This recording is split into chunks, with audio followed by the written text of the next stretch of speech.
The First of Kings. Chapter 1. Now King David was old, advanced in years, and although they would cover him with garments, he could not get warm.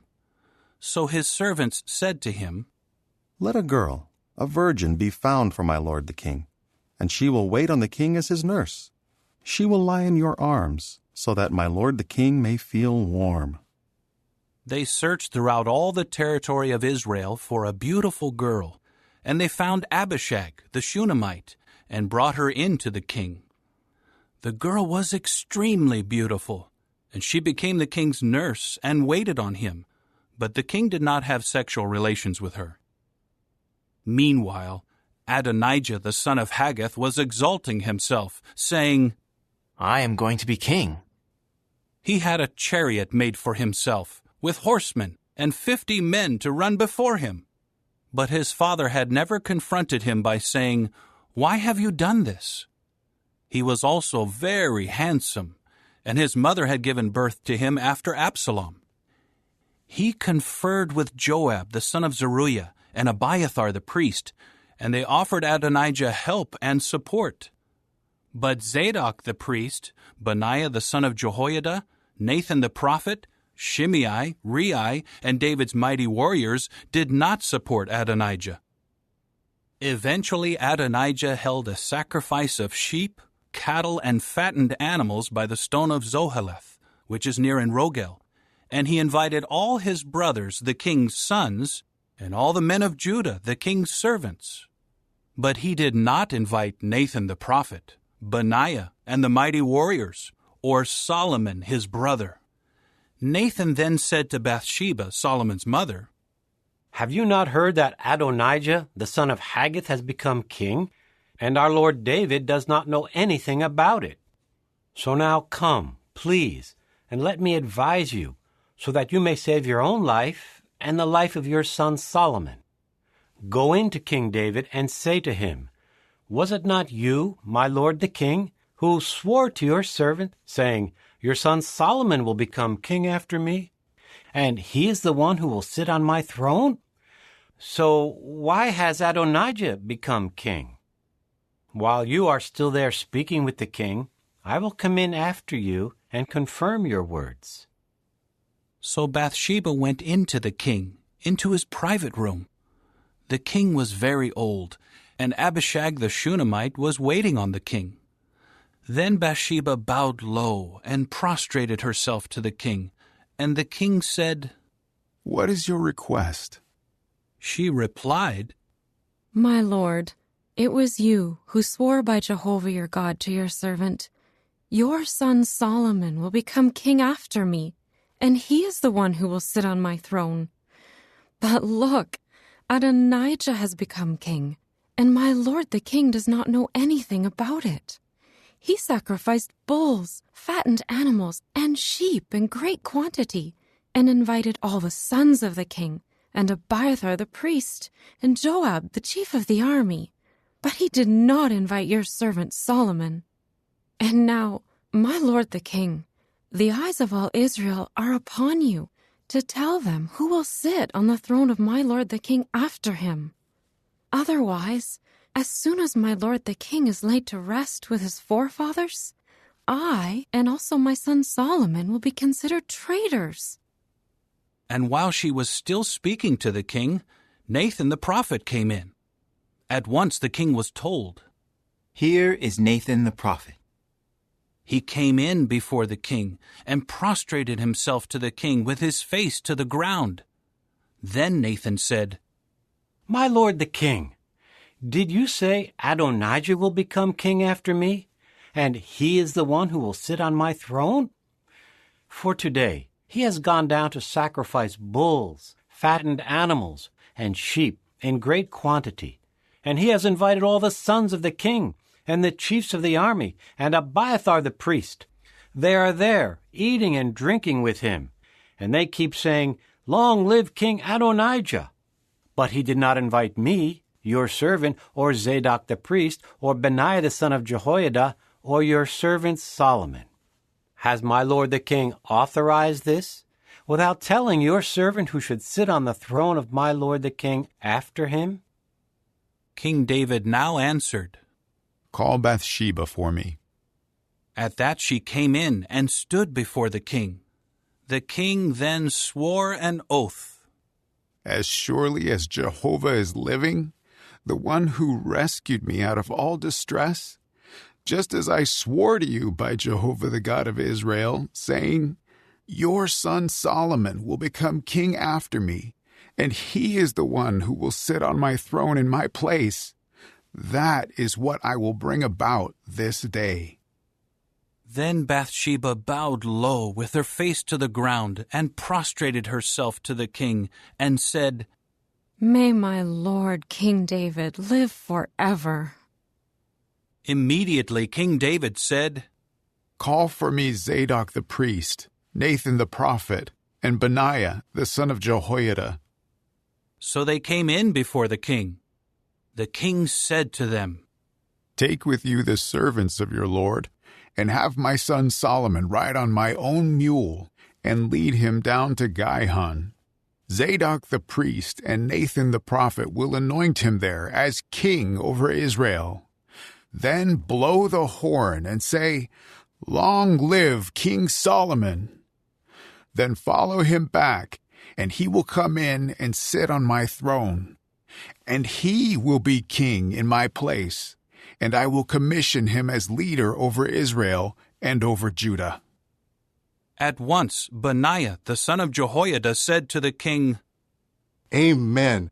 May Jehovah the God of my lord the king confirm it. Just as Jehovah was with my lord the king, so let him be with Solomon, and may he make his throne greater than the throne of my lord King David. Then Zadok the priest, Nathan the prophet, Benaiah the son of Jehoiada, and the Kerethites and the Pelethites went down and had Solomon ride on the mule of King David, and they brought him to Gihon. Zadok the priest now took the horn of oil out of the tent and anointed Solomon, and they began to blow the horn, and all the people began shouting, Long live King Solomon! After that all the people followed him and went up, playing flutes and rejoicing greatly, so that the earth was split open by their noise. Adonijah and all those invited by him heard it when they had finished eating. As soon as Joab heard the sound of the horn, he said, Why is there such a noisy uproar in the city? While he was still speaking, Jonathan the son of Abiathar the priest came. Then Adonijah said, Come in, for you are a good man, and you must bring good news. But Jonathan answered Adonijah, No, our Lord King David has made Solomon king. The king sent with him Zadok the priest, Nathan the prophet, Benaiah the son of Jehoiada, and the Kerethites and the Pelethites, and they had him ride on the mule of the king. Then Zadok the priest and Nathan the prophet anointed him as king in Gihon. After that they came up from there rejoicing, and the city is in an uproar. That was the noise that you heard. Moreover, Solomon has sat down on the royal throne. Another thing, the servants of the king have come in to congratulate our Lord King David, saying, May your God make Solomon's name more splendid than your name, and may he make his throne greater than your throne. At that the king bowed down on the bed. And the king also said, May Jehovah the God of Israel be praised, who today has granted someone to sit on my throne, and has allowed my own eyes to see it. And all those invited by Adonijah became terrified, and each of them rose up and went his own way. Adonijah was also afraid because of Solomon, so he got up and went and grabbed hold of the horns of the altar. The report was made to Solomon. Here Adonijah has become afraid of King Solomon, and he has taken hold of the horns of the altar, saying, Let King Solomon first swear to me that he will not put his servant to death by the sword. To this Solomon said, If he behaves in a worthy manner, Not a single hair of his will fall to the ground. But if what is bad is found in him, he will have to die." So King Solomon sent for him to be brought down from the altar. Then he came in and bowed down to King Solomon, after which Solomon said to him, "Go to your own house." Chapter 2. When the time of David's death drew near, he gave his son Solomon these instructions. I am about to die.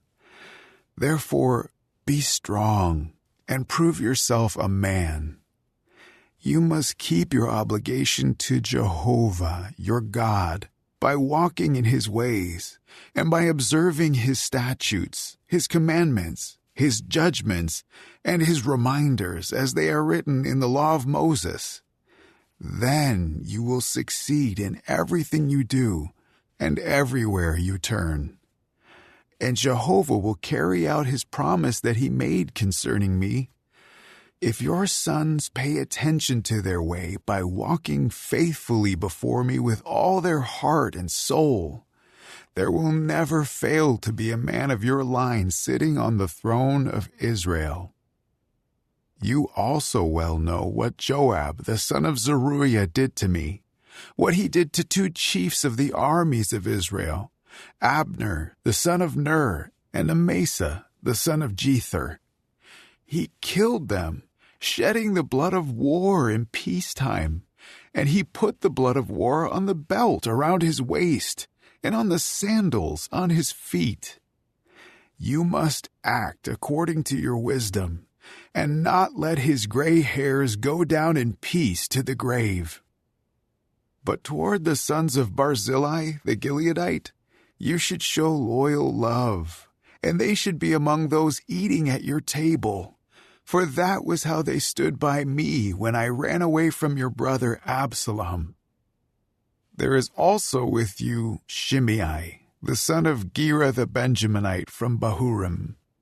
He was the one who cursed me with a vicious curse on the day that I was going to Mahanaim. But when he came down to meet me at the Jordan, I swore to him by Jehovah, I will not put you to death by the sword.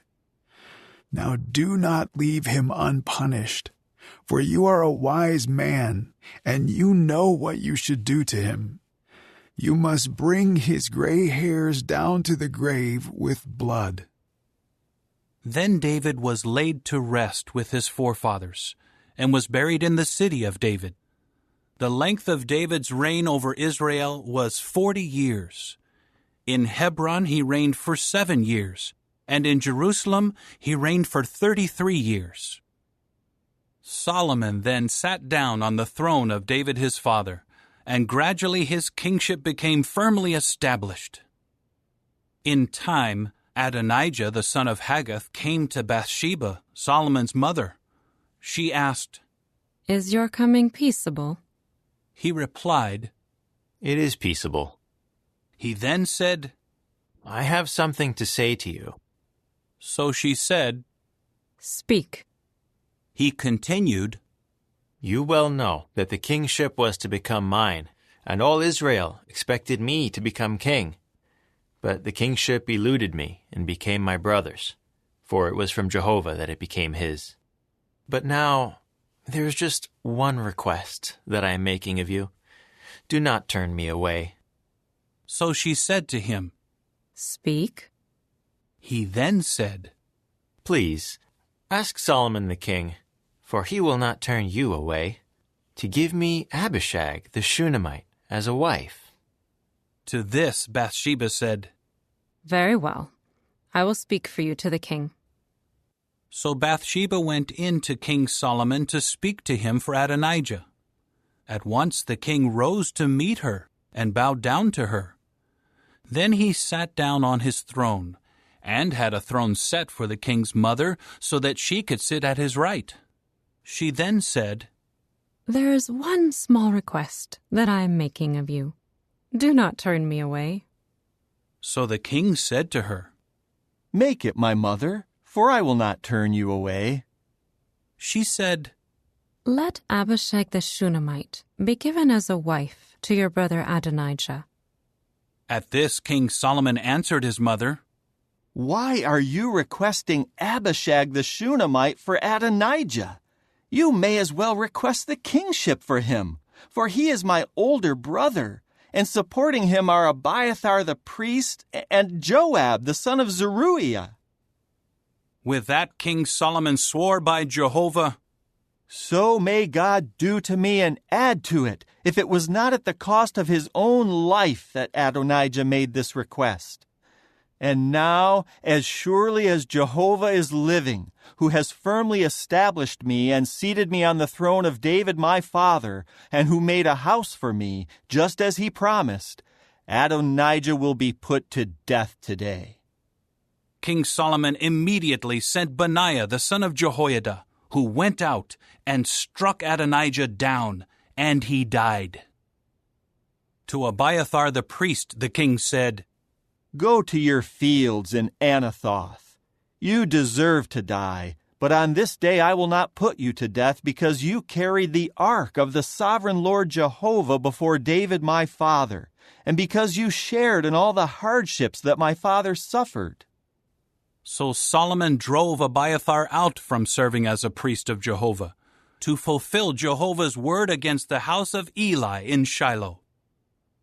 When the news reached Joab, for Joab had supported Adonijah, but he had not supported Absalom, Joab fled to the tent of Jehovah and grabbed hold of the horns of the altar.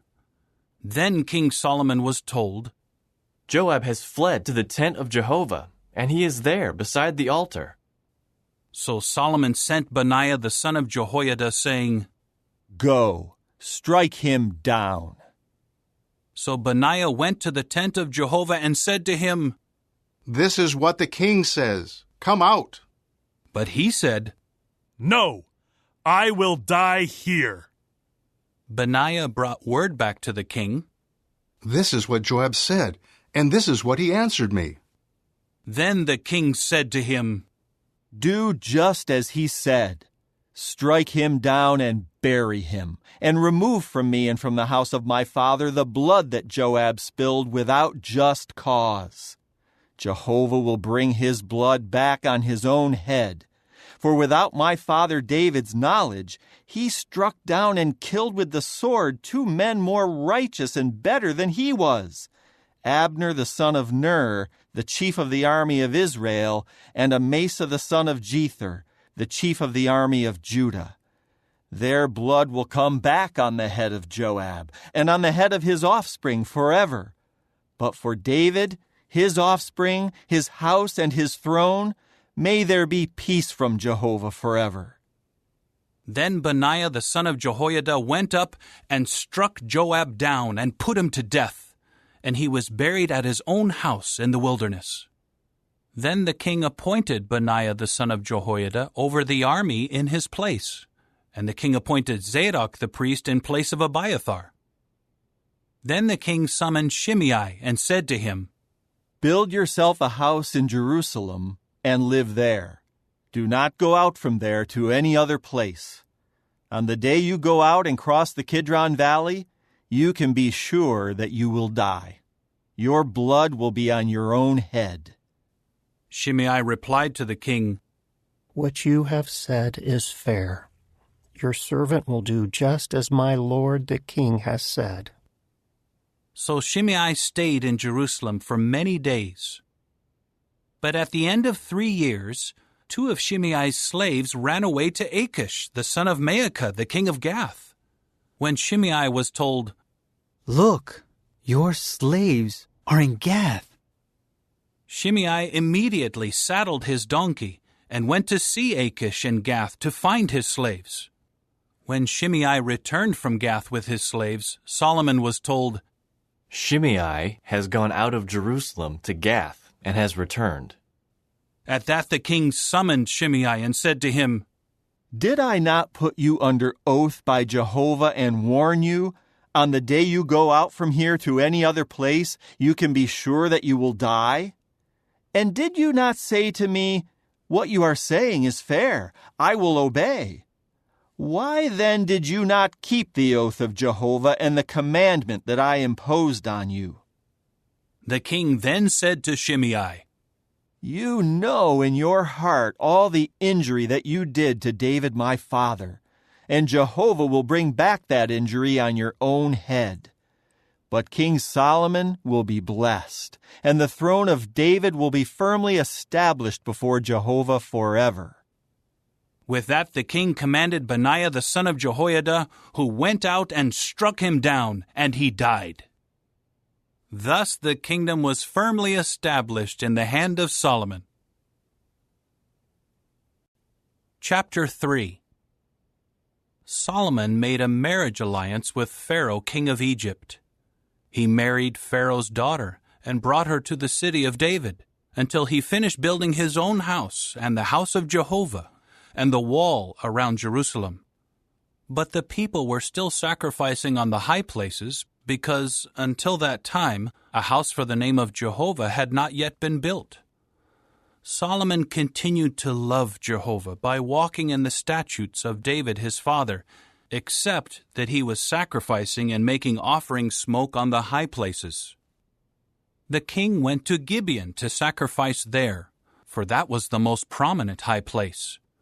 Solomon offered 1,000 burnt sacrifices on that altar.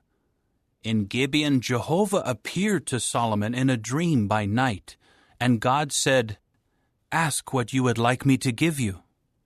At this, Solomon said, You have shown great loyal love toward your servant David my father, as he walked before you in faithfulness, and in righteousness, and in uprightness of heart. You have continued to show him this great loyal love down to this day, by giving him a son to sit on his throne. And now, Jehovah my God, you have made your servant king in the place of David my father, though I am just a youth, and I am inexperienced. Your servant is among your people whom you have chosen, a people so vast that they cannot be numbered or counted. So grant your servant an obedient heart to judge your people, to discern between good and bad, for who is able to judge this numerous people of yours? It was pleasing to Jehovah that Solomon had requested this. God then said to him, Because you requested this, and you did not request for yourself long life, or riches, or the death of your enemies, but you requested understanding to hear judicial cases, I will do what you asked. I will give you a wise and understanding heart, so that just as there has never been anyone like you before, there will never be anyone like you again. Furthermore, what you have not requested I will give you, both riches and glory, so that there will be no other king like you in your lifetime. And if you walk in my ways, by keeping my regulations and my commandments, just as David your father walked, I will also give you a long life. When Solomon awoke, he realized that it had been a dream. Then he went to Jerusalem and stood before the ark of the covenant of Jehovah, and offered up burnt sacrifices and communion offerings, and spread a feast for all his servants. At that time, 2 prostitutes came in to the king and stood before him. The first woman said, Please, my lord, this woman and I live in one house, and I gave birth while she was in the house. On the 3rd day after I gave birth, this woman also gave birth. We were together, just the 2 of us. There was no one else with us in the house. During the night, this woman's son died because she lay on him. So she got up in the middle of the night and took my son from my side while your slave girl was asleep, and laid him in her arms, and she laid her dead son in my arms. When I got up in the morning to nurse my son, I saw that he was dead. So I examined him closely in the morning and saw that it was not my son whom I had given birth to. But the other woman said, No, My son is the living one, and your son is the dead one. But the first woman was saying, No, your son is the dead one, and my son is the living one.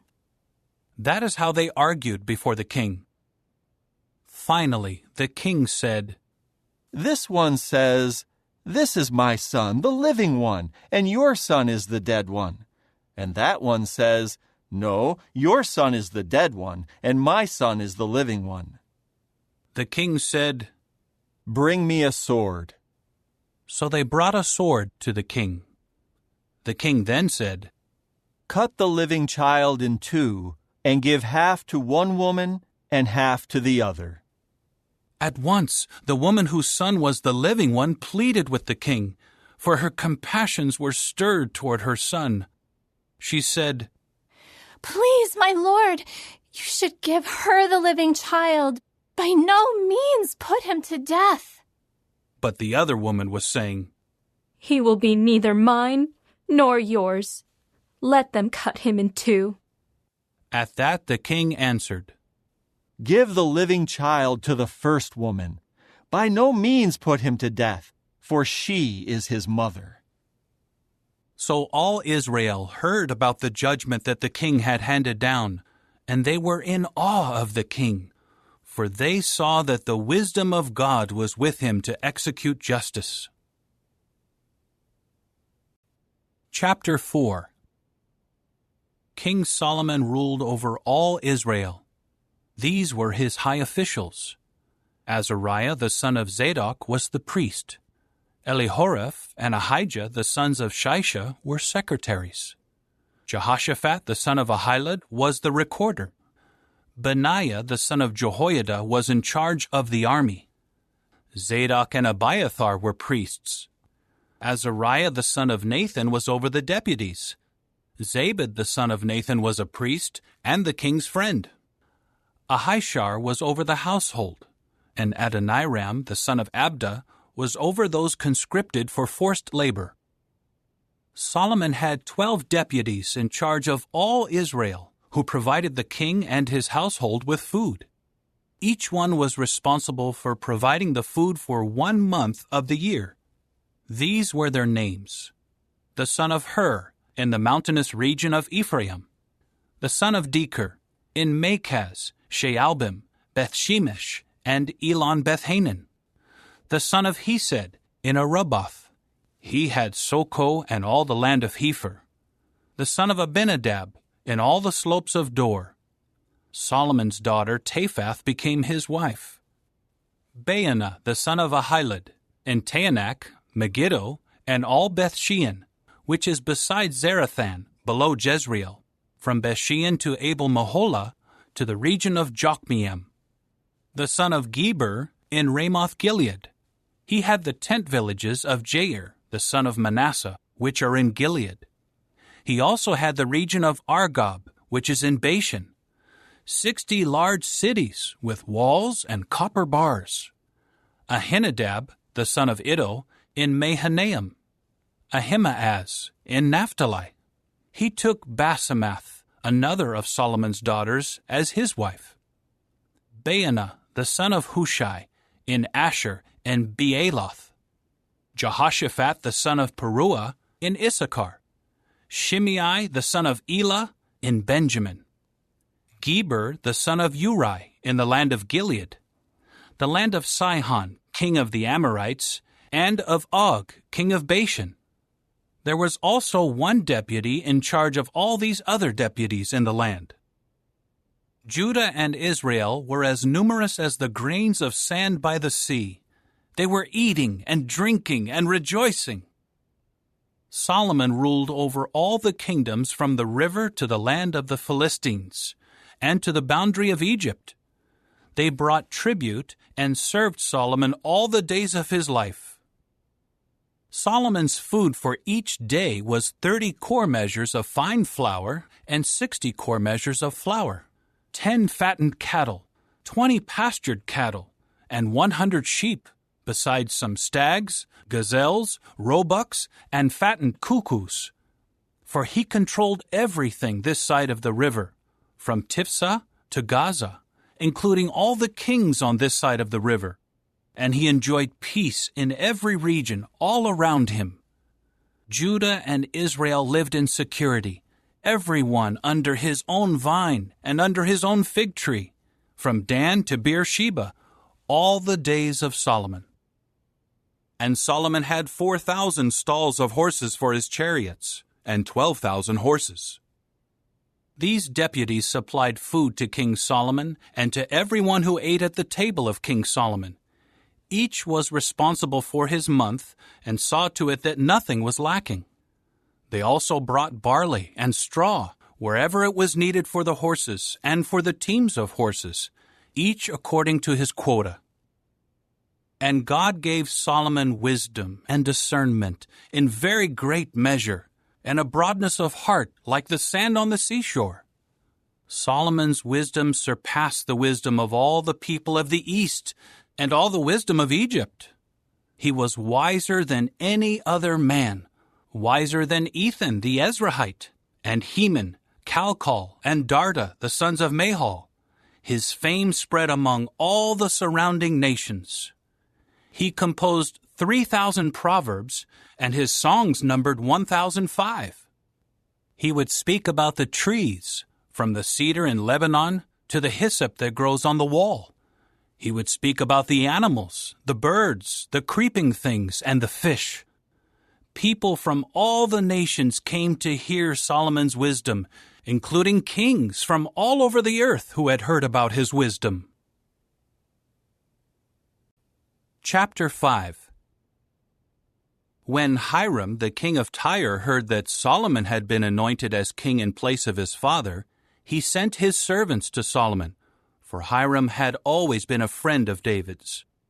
In turn, Solomon sent word to Hiram, "You well know that David my father was not able to build a house for the name of Jehovah his God because of the wars waged against him from every side, until Jehovah put his enemies under the soles of his feet. But now Jehovah my God has given me rest on all sides. There is no one opposing me, and nothing bad happening. So I intend to build a house for the name of Jehovah my God, just as Jehovah promised to David my father, saying, 'Your son, whom I will put on your throne in your place, he is the one who will build the house for my name.' Now command your people to cut cedars of Lebanon for me. My servants will work with your servants, and I will pay the wages of your servants according to the rate you set. For you are aware that not one of us knows how to cut trees like the Sidonians." When Hiram heard Solomon's words, he rejoiced greatly and said, "May Jehovah be praised today, for he has given David a wise son over this great people."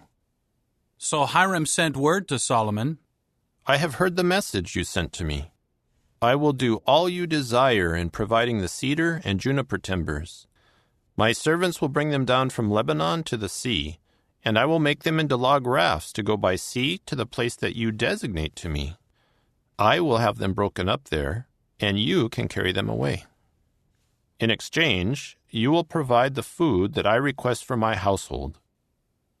So Hiram supplied all the timbers of cedar and juniper that Solomon desired. And Solomon gave Hiram 20,000 core measures of wheat as food supplies for his household, and 20 core measures of very fine olive oil. That was what Solomon gave Hiram year after year. And Jehovah gave Solomon wisdom, just as he had promised him. And there was peace between Hiram and Solomon, and the two of them made a treaty. King Solomon conscripted men for forced labor out of all Israel. 30,000 men were conscripted. He would send them to Lebanon in shifts of 10,000 each month. They would spend a month in Lebanon and 2 months at their homes, and Adoniram was over those conscripted for forced labor. Solomon had 70,000 common laborers and 80,000 stonecutters in the mountains, as well as Solomon's 3,300 princely deputies, who served as foremen to supervise the workmen. At the king's order, they quarried large stones, expensive stones, to lay the foundation of the house with hewn stones. So Solomon's builders and Hiram's builders and the Gebalites did the cutting, and they prepared the timbers and the stones to build the house. Chapter 6. In the 480th year after the Israelites came out of the land of Egypt, in the 4th year after Solomon became king over Israel, in the month of Ziv, that is, the 2nd month, he began to build the house of Jehovah. The house that King Solomon built for Jehovah was 60 cubits long, 20 cubits wide, and 30 cubits high. The porch in front of the temple was 20 cubits long, corresponding to the width of the house. Its depth was 10 cubits from the front of the house. He made windows of narrowing frames for the house. Further, he built a side structure against the wall of the house. It went around the walls of the house, those of the temple and the innermost room, and he made side chambers all around. The lowest level of the side chambers was 5 cubits wide, the middle level was 6 cubits wide, and the third level was 7 cubits wide, for he made offsets all around the house, so that nothing was attached to the walls of the house. The house was built with quarry stone that had already been prepared, so that no hammers or axes or any iron tools were heard in the house while it was being built. The entrance of the lowest side chamber was on the south side of the house, and a winding staircase led up to the middle floor, and from the middle floor up to the 3rd floor. He continued building the house, and finished it, and covered the house with cedar beams and rows of cedar planks. He built the side chambers all around the house, each 5 cubits high, and they were joined to the house by cedar timbers. Meanwhile, the word of Jehovah came to Solomon, saying, "As for this house that you are building, if you walk in my statutes, and carry out my judgments, and observe all my commandments by walking in them, I will also carry out with you my promise that I made to David your father, and I will reside in the midst of the Israelites, and I will not forsake my people Israel." Solomon continued building the house to finish it. He built the inside walls of the house with cedar boards. He paneled the inside walls with timber from the floor of the house up to the rafters of the ceiling, and he overlaid the floor of the house with juniper boards. And he built a section of 20 cubits at the rear of the house with cedar boards, from the floor up to the rafters. And he built inside of it the innermost room, the most holy. And the temple, the part of the house in front of it, was 40 cubits. The cedar inside the house was carved with gourds and flowers in bloom. All of it was cedar. No stone was seen. And he prepared the innermost room inside the house to put there the ark of the covenant of Jehovah. The innermost room was 20 cubits long, 20 cubits wide, and 20 cubits high, and he overlaid it with pure gold. He overlaid the altar with cedar.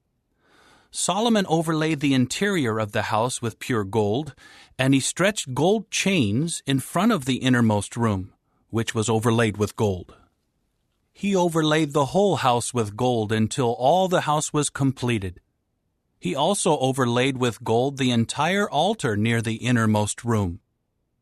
In the innermost room he made 2 cherubs of pine wood, each 10 cubits high.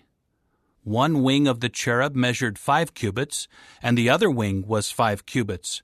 From the tip of one wing to the tip of the other wing was 10 cubits. The second cherub was also 10 cubits.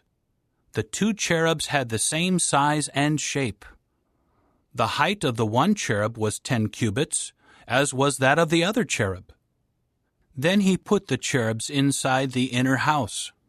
The wings of the cherubs were extended so that the wing of the one cherub reached to one wall, and the wing of the other cherub reached to the other wall.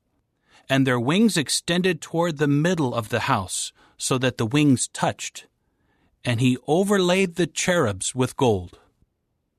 And on all the walls of the house, all around both the inner and outer rooms, he carved figures of cherubs, palm trees, and flowers in bloom. He overlaid the floor of the house with gold in the inner and outer rooms. And for the entrance of the innermost room, he made doors of pine wood, side pillars, and doorposts as a fifth part. The 2 doors were of pine wood, and he carved on them cherubs, palm trees, and flowers in bloom, and he overlaid them with gold. And he hammered the gold down over the cherubs and the palm trees. For the entrance of the temple, that was how he made the doorposts of pine wood, belonging to a 4th part. And he made 2 doors of juniper wood. The one door had 2 leaves that turned on pivots, and the other door had 2 leaves that turned on pivots. He carved cherubs, palm trees, and flowers in bloom, and overlaid gold foil on the carvings. He built the inner courtyard with 3 rows of hewn stone and a row of cedar beams. In the 4th year, in the month of Ziv, the house of Jehovah had its foundation laid. And in the 11th year, in the month of Bul, that is the 8th month, the house was finished in all its details and according to its plan. So he spent 7 years building it. Chapter 7. And it took Solomon 13 years to build his own house, until his whole house was completed. And he built the house of the forest of Lebanon, 100 cubits long, 50 cubits wide, and 30 cubits high on 4 rows of cedar pillars, and there were cedar beams on the pillars. It was paneled above with cedar on the girders that rested on the pillars. They numbered 45, with 15 to a row. There were 3 rows of framed windows, and each window was opposite another window in 3 tiers.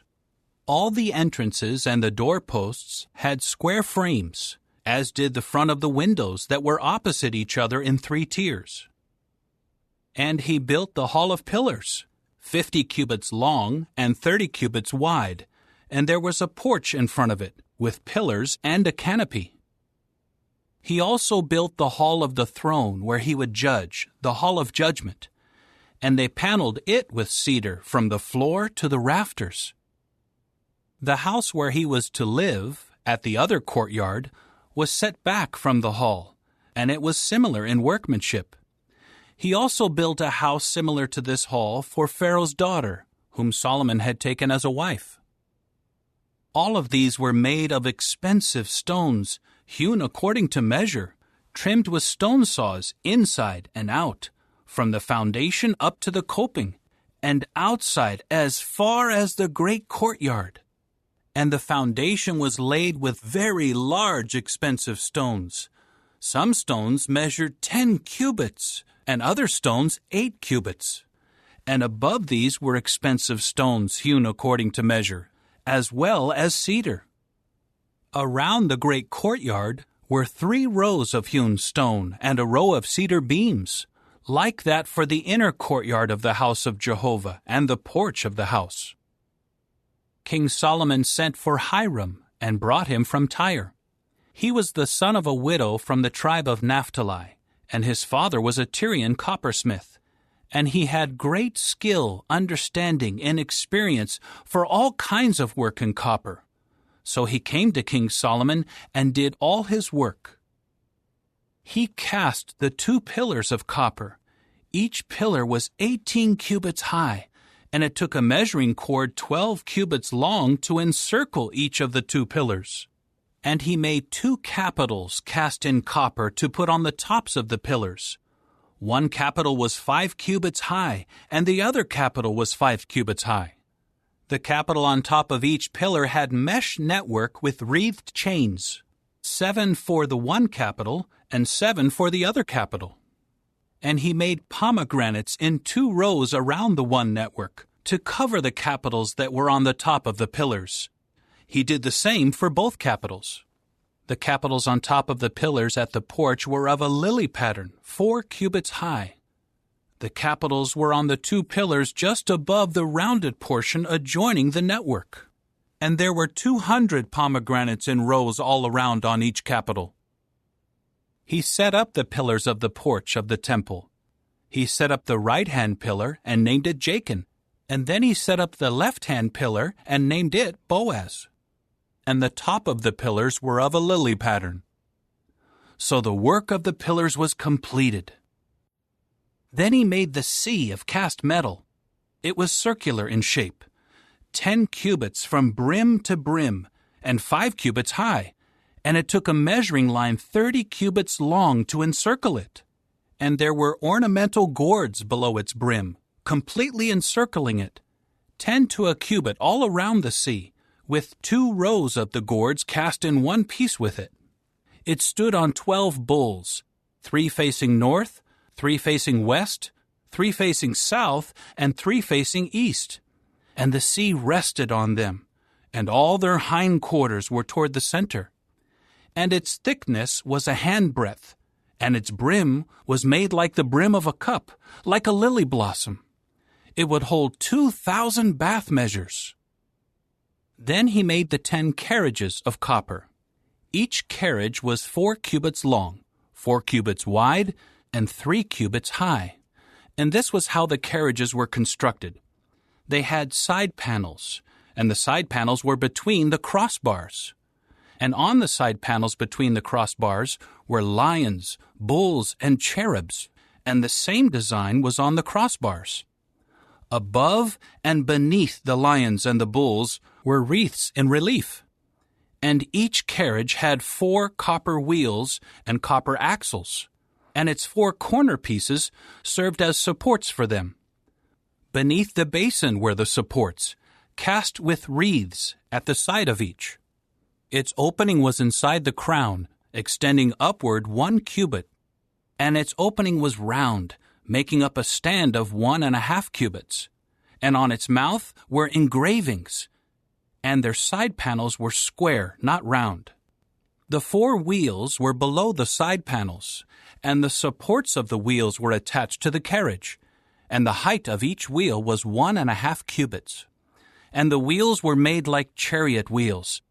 Their supports, rims, spokes, and hubs were all of cast metal. There were 4 supports on the 4 corners of each carriage. Its supports were cast as part of the carriage. On top of the carriage was a circular band, 1/2 cubit high, and on the top of the carriage its framing pieces and its side panels were cast as part of it.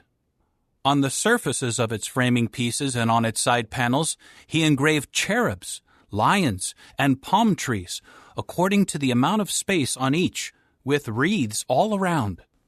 This is how he made the 10 carriages.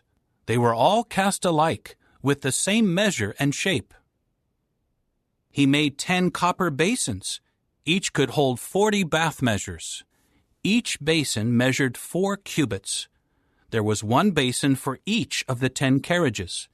Then he put 5 carriages on the right side of the house, and 5 on the left side of the house, and he placed the sea on the right side of the house toward the southeast. Hiram also made the basins, the shovels, and the bowls. So Hiram finished all the work that he did for King Solomon on the house of Jehovah.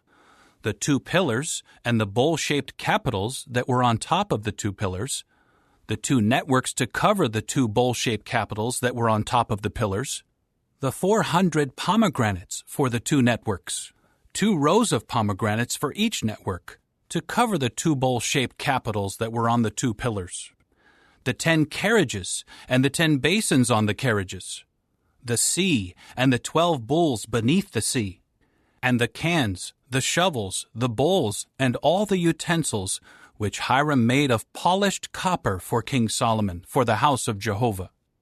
The king cast them in clay molds in the district of the Jordan, between Succoth and Zarethan. Solomon left all the utensils unweighed because they were in such great quantities. The weight of the copper was not ascertained. Solomon made all the utensils for the house of Jehovah, the altar of gold, the gold table on which to put the showbread, the lampstands of pure gold, 5 on the right and 5 on the left before the innermost room, and the blossoms, the lamps, and the snuffers of gold, the basins, the extinguishers, the bowls, the cups and the fire holders of pure gold, and the sockets for the doors of the inner house, that is, the most holy, and for the doors of the house of the temple of gold. So King Solomon completed all the work he had to do for the house of Jehovah. Solomon then brought in the things that David his father had made holy, and he put the silver, the gold, and the articles into the treasuries of the house of Jehovah. Chapter 8. At that time Solomon congregated the elders of Israel, all the heads of the tribes, the chieftains of the paternal houses of Israel. They came to King Solomon at Jerusalem to bring up the ark of the covenant of Jehovah from the city of David, that is, Zion. All the men of Israel assembled before King Solomon at the festival in the month of Ethanim, that is, the 7th month. So all the elders of Israel came, and the priests lifted up the ark. They brought up the ark of Jehovah, the tent of meeting, and all the holy utensils that were in the tent. The priests and the Levites brought them up. King Solomon and the entire assembly of Israel, who had been summoned to meet with him, were before the ark. So many sheep and cattle were being sacrificed that they could not be counted or numbered. Then the priests brought the ark of the covenant of Jehovah to its place, into the innermost room of the house, the most holy, underneath the wings of the cherubs. Thus the wings of the cherubs were spread out over the place of the ark, so that the cherubs overshadowed the ark and its poles.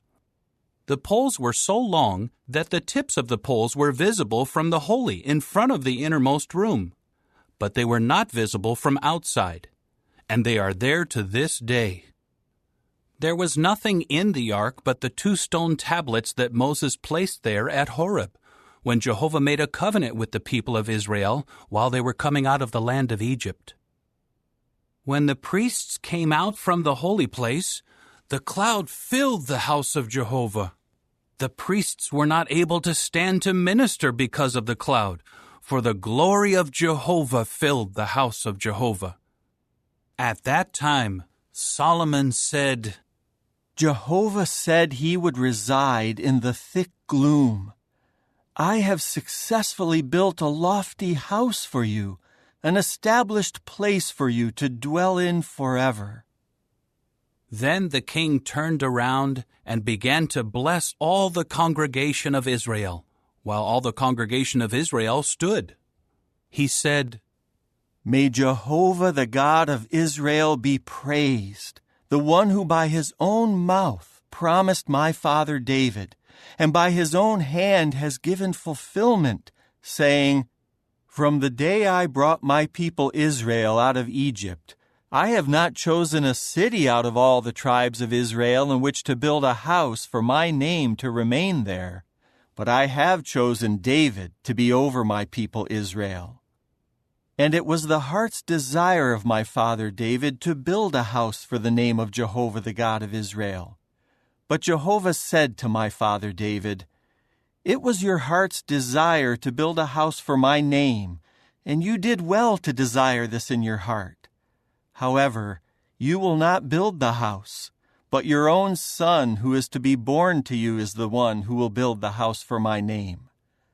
Jehovah has carried out the promise that he made, for I have succeeded my father David, and I sit on the throne of Israel, just as Jehovah promised.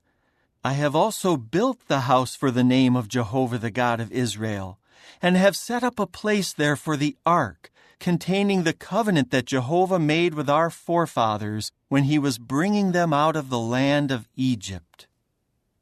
Then Solomon stood before the altar of Jehovah in front of all the congregation of Israel, and he spread his hands out to the heavens, and he said, O Jehovah, the God of Israel, there is no God like you in the heavens above or on the earth beneath, keeping the covenant and showing loyal love to your servants who are walking before you with all their heart.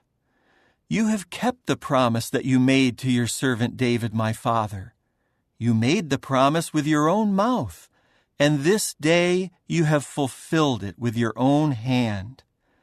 And now, O Jehovah, the God of Israel, keep the promise you made to your servant David, my father, when you said, 'There will never fail to be a man of your line before me to sit on the throne of Israel, if only your sons will pay attention to their way by walking before me, just as you have walked before me.' And now, O God of Israel, let the promise that you made to your servant David, my father, prove trustworthy, please." But will God really dwell on the earth? Look, the heavens, yes, the heaven of the heavens cannot contain you. How much less, then, this house that I have built? Now pay attention to the prayer of your servant, and to his request for favor, O Jehovah my God, and listen to the cry for help and to the prayer that your servant is praying before you today. May your eyes be open toward this house night and day, toward the place of which you said, "My name will be there," to listen to the prayer that your servant prays toward this place. And listen to your servant's request for favor, and to the request by your people Israel that they pray toward this place. And may you hear from your dwelling place in the heavens. Yes, may you hear and forgive. When a man sins against his fellow man and is made to take an oath and is brought under liability to the oath, and while under the oath he comes before your altar in this house, may you then hear from the heavens and act and judge your servants by pronouncing the wicked one guilty and bringing what he did on his own head, and by pronouncing the righteous one innocent and rewarding him according to his own righteousness. When your people Israel are defeated by an enemy because they kept sinning against you, and they return to you and glorify your name, and pray and beg you for favor in this house, may you then hear from the heavens and forgive the sin of your people Israel, and bring them back to the land that you gave to their forefathers. When the heavens are shut up, and there is no rain because they kept sinning against you, and they pray toward this place and glorify your name and turn back from their sin because you humbled them, may you then hear from the heavens and forgive the sin of your servants, of your people Israel, for you will instruct them about the good way in which they should walk, and bring rain on your land that you gave to your people as an inheritance. If a famine occurs in the land, or a pestilence, a scorching blight, mildew, swarming locusts, or voracious locusts, or if their enemy besieges them in any of the cities of the land, or if any other sort of plague or disease occurs, whatever prayer, whatever request for favor may be made by any man, or by all your people Israel, for each one knows the plague of his own heart, when they spread out their hands toward this house, then may you hear from the heavens, your dwelling place, and may you forgive and take action, and reward each one according to all his ways. For you know his heart. You alone truly know every human heart, so that they may fear you all the days they live on the land that you gave to our forefathers.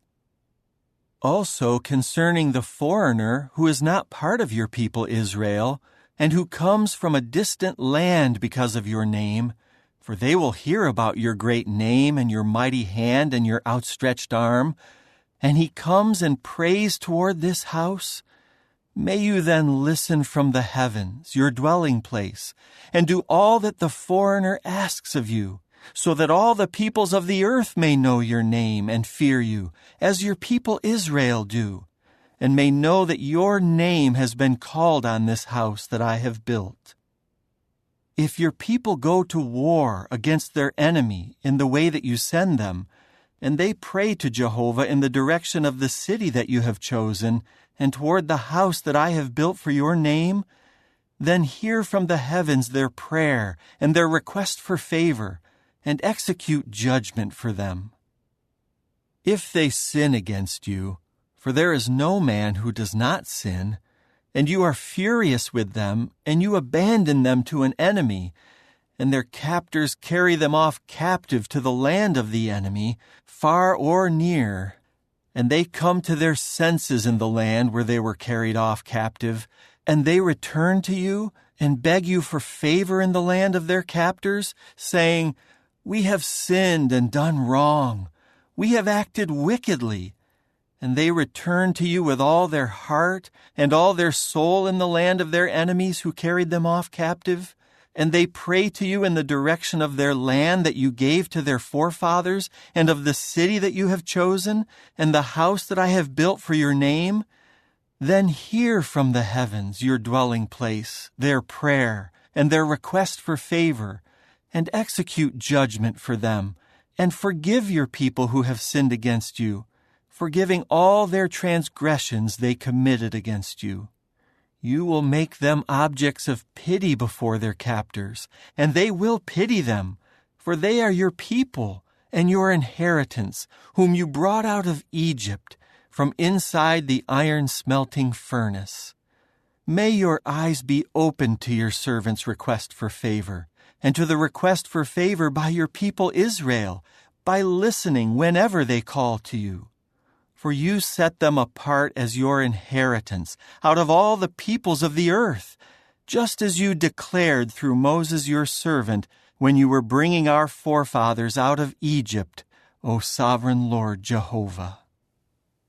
And as soon as Solomon finished offering to Jehovah this entire prayer and request for favor, he rose up from before the altar of Jehovah, where he had been kneeling with his hands spread out to the heavens. He then stood and blessed all the congregation of Israel with a loud voice, saying, "Praised be Jehovah, who has given a resting place to his people Israel, just as he promised. Not one word of all his good promise that he made through Moses his servant has failed. May Jehovah our God be with us, just as he was with our forefathers. May he not abandon us, nor forsake us. May he draw our heart toward himself, to walk in all his ways, and to keep his commandments, his regulations, and his judgments, which he commanded our forefathers to observe. And may these words of mine, with which I have begged Jehovah for favor, be near to Jehovah our God by day and night, that he may execute judgment for his servant and for his people Israel as each day requires, so that all the peoples of the earth may know that Jehovah is the true God. There is no other. So let your heart be complete with Jehovah our God by walking in his regulations and by keeping his commandments as on this day." Now the king and all Israel with him offered a grand sacrifice before Jehovah. Solomon offered the communion sacrifices to Jehovah. He offered 22,000 cattle and 120,000 sheep. Thus the king and all the Israelites inaugurated the house of Jehovah. On that day the king had to sanctify the middle of the courtyard that is before the house of Jehovah, for there he had to offer up the burnt sacrifices, the grain offerings, and the fat pieces of the communion sacrifices, because the copper altar that is before Jehovah was too small to contain the burnt sacrifices, the grain offerings, and the fat pieces of the communion sacrifices.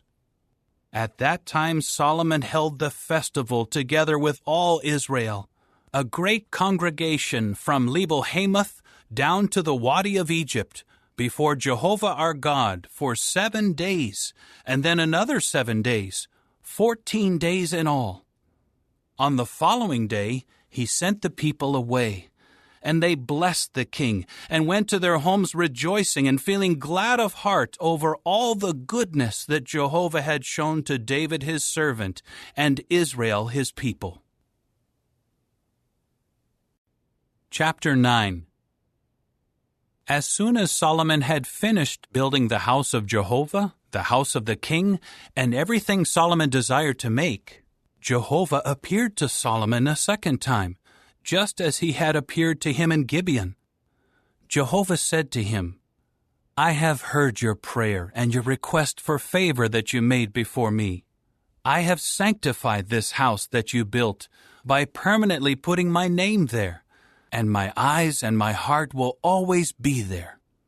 And you, if you walk before me as your father David walked, with integrity of heart and with uprightness, by doing everything I have commanded you, and you obey my regulations and my judgments, then I will establish the throne of your kingdom over Israel forever, just as I promised your father David, saying, There will never fail to be a man of your line sitting on the throne of Israel.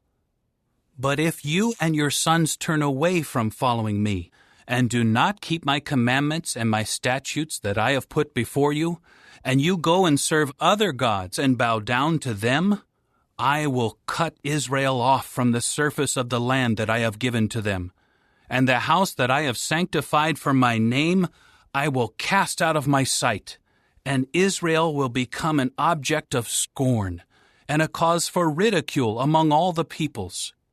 And this house will become heaps of ruins. Everyone passing by it will stare in amazement and will whistle and say, Why did Jehovah do that to this land and this house? Then they will say, It was because they abandoned Jehovah their God, who had brought their forefathers out of the land of Egypt. And they embraced other gods and bowed down to them and served them. That is why Jehovah brought all this calamity on them. At the end of 20 years, during which Solomon built the two houses, the house of Jehovah and the house of the king, Hiram, the king of Tyre, had supplied Solomon with cedar and juniper timbers, and with as much gold as he desired. And King Solomon gave to Hiram 20 cities in the land of Galilee. So Hiram went out from Tyre to see the cities that Solomon had given him, but he was not satisfied with them. He said, What sort of cities are these that you have given me, my brother? So they came to be called the land of Cabul, down to this day. In the meantime, Hiram sent to the king 120 talents of gold. This is the account of those whom King Solomon conscripted for forced labor to build the house of Jehovah, his own house, the mound, the wall of Jerusalem, Hazor, Megiddo, and Gezer. Pharaoh, king of Egypt, had come up and captured Gezer and had burned it with fire, and he had also killed the Canaanites dwelling in the city. So he gave it as a parting gift to his daughter, the wife of Solomon.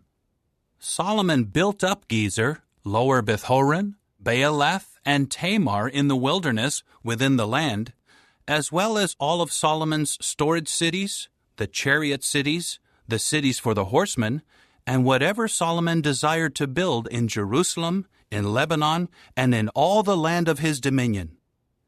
As for all the people who were left, from the Amorites, the Hittites, the Perizzites, the Hivites, and the Jebusites, who were not part of the people of Israel, their descendants who were left in the land, those whom the Israelites had been unable to devote to destruction, were conscripted by Solomon for forced labor as slaves until this day.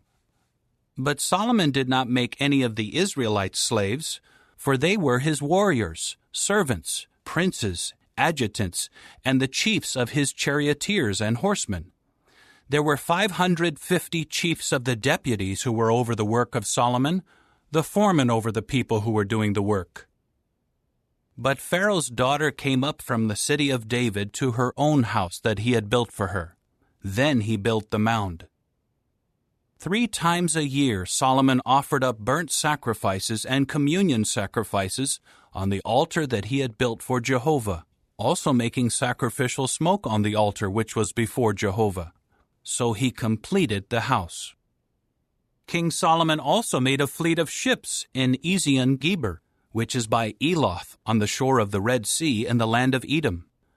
Hiram sent his own servants with the fleet of ships, experienced seamen, to serve along with the servants of Solomon.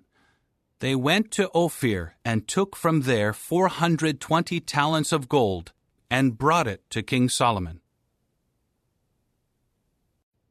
Chapter 10. Now the queen of Sheba heard the report about Solomon in connection with the name of Jehovah, so she came to test him with perplexing questions. She arrived in Jerusalem with a very impressive entourage, with camels carrying balsam oil and great quantities of gold and precious stones. She went in to Solomon and spoke to him about everything that was close to her heart.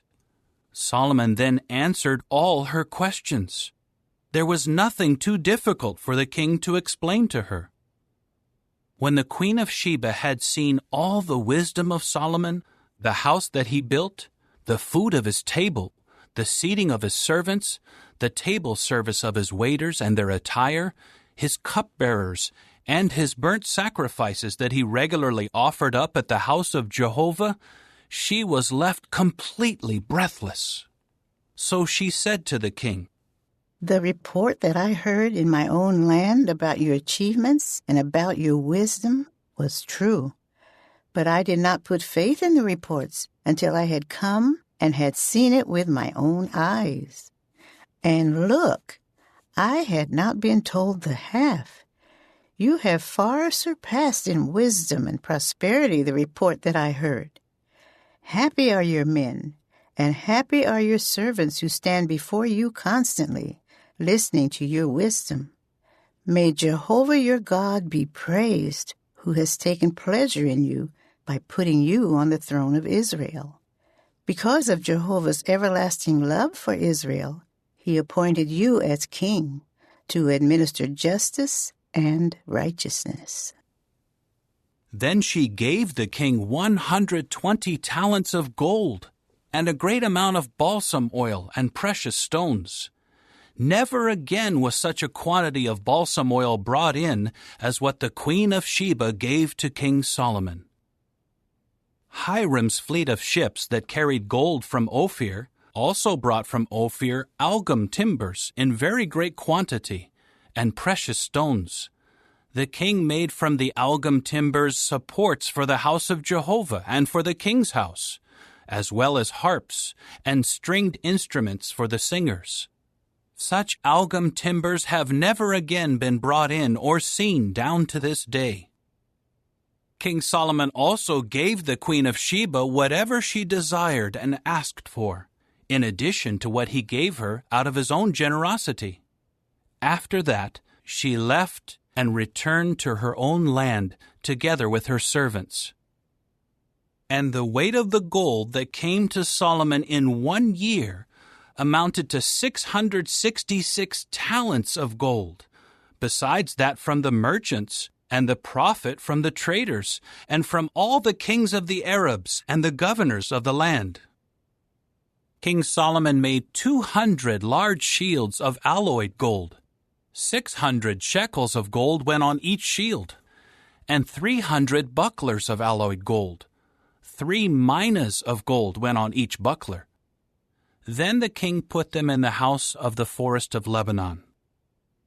The king also made a great ivory throne and overlaid it with refined gold. There were 6 steps to the throne, and the throne had a round canopy behind it. And there were armrests on both sides of the seat, and 2 lions were standing beside the armrests. And there were 12 lions standing on the 6 steps, 1 at each end of the 6 steps. No other kingdom had made anything like it. All the drinking vessels of King Solomon were of gold, and all the utensils of the house of the forest of Lebanon were of pure gold. There was nothing made of silver, for silver was considered as nothing in the days of Solomon. For the king had a fleet of ships of Tarshish on the sea, along with Hiram's fleet. Once every 3 years, the fleet of ships of Tarshish would come loaded with gold and silver, ivory, apes, and peacocks. So King Solomon was greater than all the other kings of the earth in riches and wisdom. And people of all the earth sought an audience with Solomon to hear his wisdom that God had put in his heart. They would each bring a gift: articles of silver, articles of gold, garments, armor, balsam oil, horses, and mules. And this continued year after year. And Solomon kept accumulating chariots and horses. He had 1,400 chariots and 12,000 horses. And he kept them stationed in the chariot cities and close by the king in Jerusalem. The king made the silver in Jerusalem as plentiful as the stones, and cedar wood as plentiful as the sycamore trees in the Shephelah. The horses of Solomon had been imported from Egypt, and the company of the king's merchants would obtain the horses in droves for one price. Each chariot imported from Egypt cost 600 silver pieces, and a horse cost 150. In turn, they would export them to all the kings of the Hittites and the kings of Syria. Chapter 11. But King Solomon loved many foreign women besides the daughter of Pharaoh: Moabite, Ammonite, Edomite, Sidonian, and Hittite women. They were from the nations about whom Jehovah had said to the Israelites, "You must not go in among them, and they should not come in among you, for they will surely incline your heart to follow their gods." But Solomon clung to them and loved them, and he had 700 wives who were princesses, and 300 concubines, and his wives gradually inclined his heart. In Solomon's old age, his wives inclined his heart to follow other gods, and his heart was not complete with Jehovah his God, like the heart of David his father. And Solomon followed after Ashtoreth, the goddess of the Sidonians, and Milcom, the disgusting god of the Ammonites. And Solomon did what was bad in the eyes of Jehovah, and he did not follow Jehovah completely as David his father had done. It was then that Solomon built a high place to Chemosh, the disgusting god of Moab, on the mountain in front of Jerusalem, and to Molech, the disgusting god of the Ammonites.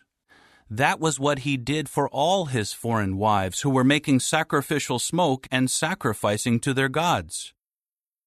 Jehovah became furious at Solomon because his heart had inclined away from Jehovah the God of Israel, who had appeared to him twice and had warned him about this very thing, that he should not go after other gods. But he did not obey what Jehovah had commanded. Jehovah now said to Solomon, "Because you have done this, and you have not kept my covenant and my statutes as I commanded you, I will surely rip the kingdom away from you, and I will give it to one of your servants. However, for the sake of your father David, I will not do it in your lifetime. I will rip it out of the hand of your son, but I will not rip away the entire kingdom. One tribe I will give to your son, for the sake of David my servant, and for the sake of Jerusalem, which I have chosen." Jehovah then raised up a resistor against Solomon, Hadad the Edomite, of the royal family of Edom. When David defeated Edom, Joab the chief of the army went up to bury the slain, and he tried to strike down every male in Edom. For Joab and all Israel stayed there for 6 months until he had done away with every male in Edom. But Hadad fled with some of his father's Edomite servants, and they went to Egypt. Hadad was then a young boy. So they set out from Midian and came to Paran. They took men with them from Paran and came to Egypt, to Pharaoh, king of Egypt, who gave him a house, assigned him a food allowance, and gave him land.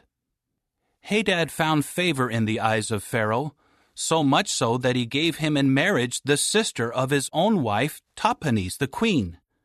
In time, the sister of Tahpenes bore him a son, Genubath, and Tahpenes brought him up in the house of Pharaoh, and Genubath remained in the house of Pharaoh among the sons of Pharaoh. Hadad heard in Egypt that David had been laid to rest with his forefathers, and that Joab the chief of the army had died.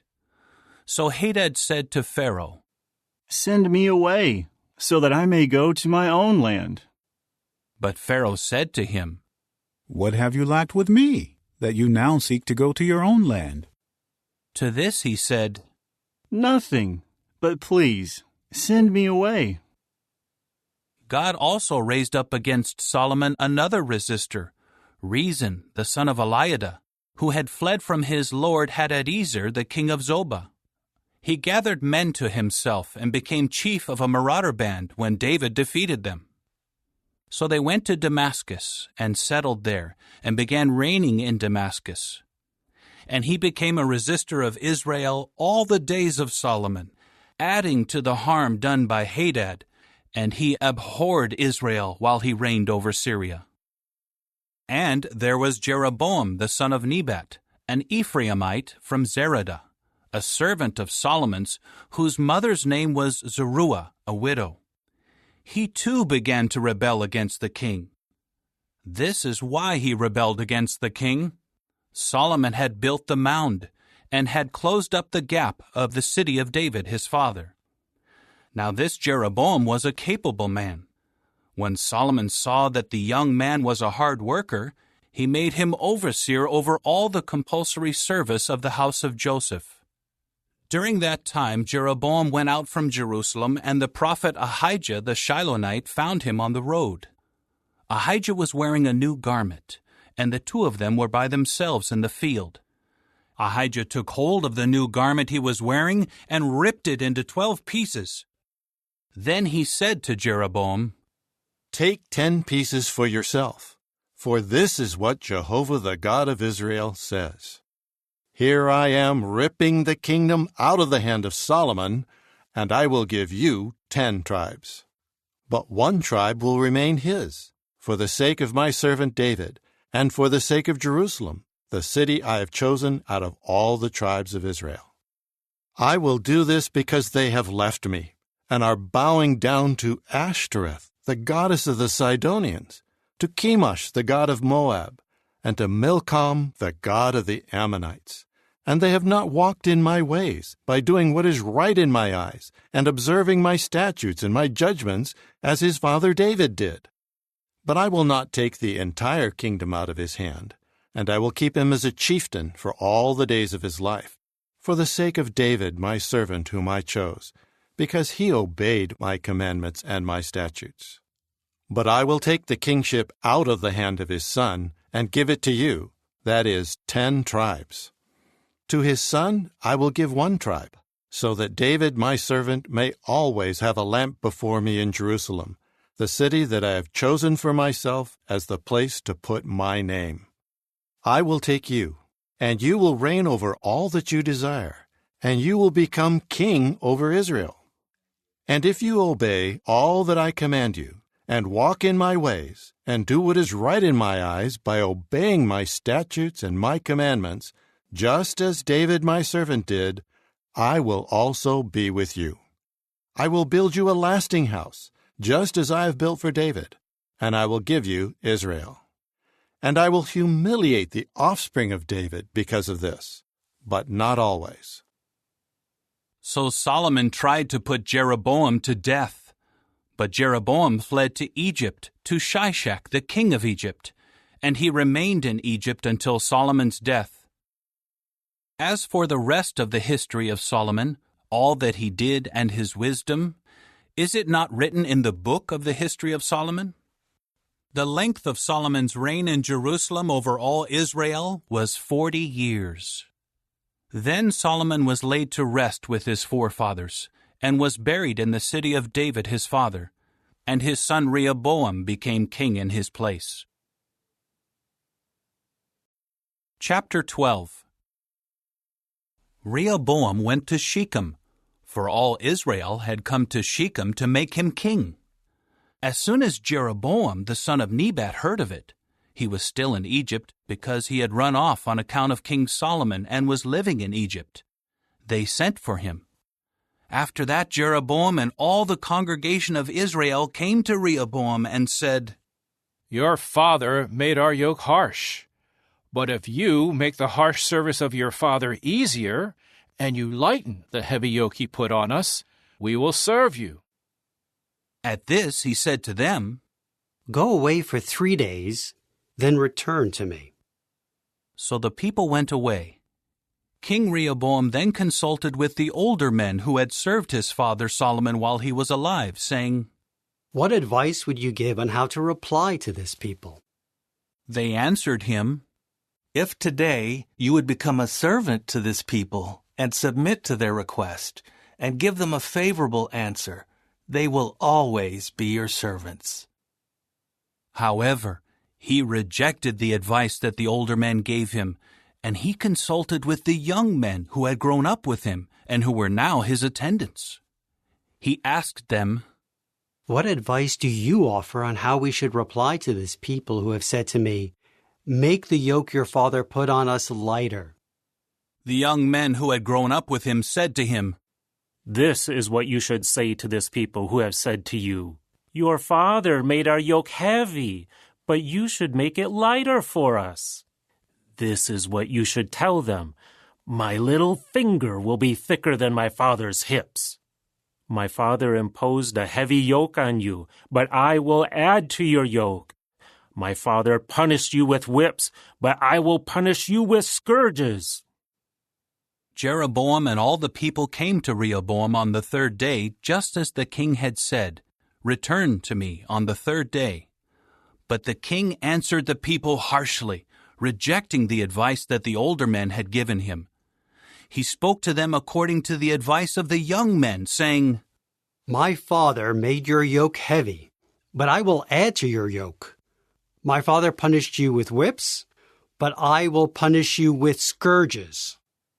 So the king did not listen to the people, for this turn of events was caused by Jehovah, in order to carry out the word that Jehovah had spoken through Ahijah the Shilonite to Jeroboam the son of Nebat. When all Israel saw that the king refused to listen to them, the people replied to the king, "What share do we have in David? We have no inheritance in the son of Jesse. To your gods, O Israel! Now look after your own house, O David." With that, Israel returned to their homes. But Rehoboam continued to reign over the Israelites living in the cities of Judah. Then King Rehoboam sent Adoram, who was in charge of those conscripted for forced labor, but all Israel stoned him to death. King Rehoboam managed to mount his chariot to flee to Jerusalem, and the Israelites have been in revolt against the house of David down to this day. As soon as all Israel heard that Jeroboam had returned, they summoned him to the assembly and made him king over all Israel. None of the people followed the house of David except the tribe of Judah. When Rehoboam arrived in Jerusalem, he immediately congregated all the house of Judah and the tribe of Benjamin, 180,000 trained warriors, to fight against the house of Israel in order to restore the kingship to Rehoboam the son of Solomon. Then the word of the true God came to Shemaiah, the man of the true God, saying, "Say to Rehoboam the son of Solomon, the king of Judah, and to all the house of Judah and Benjamin, and the rest of the people, this is what Jehovah says. You must not go up and fight against your Israelite brothers.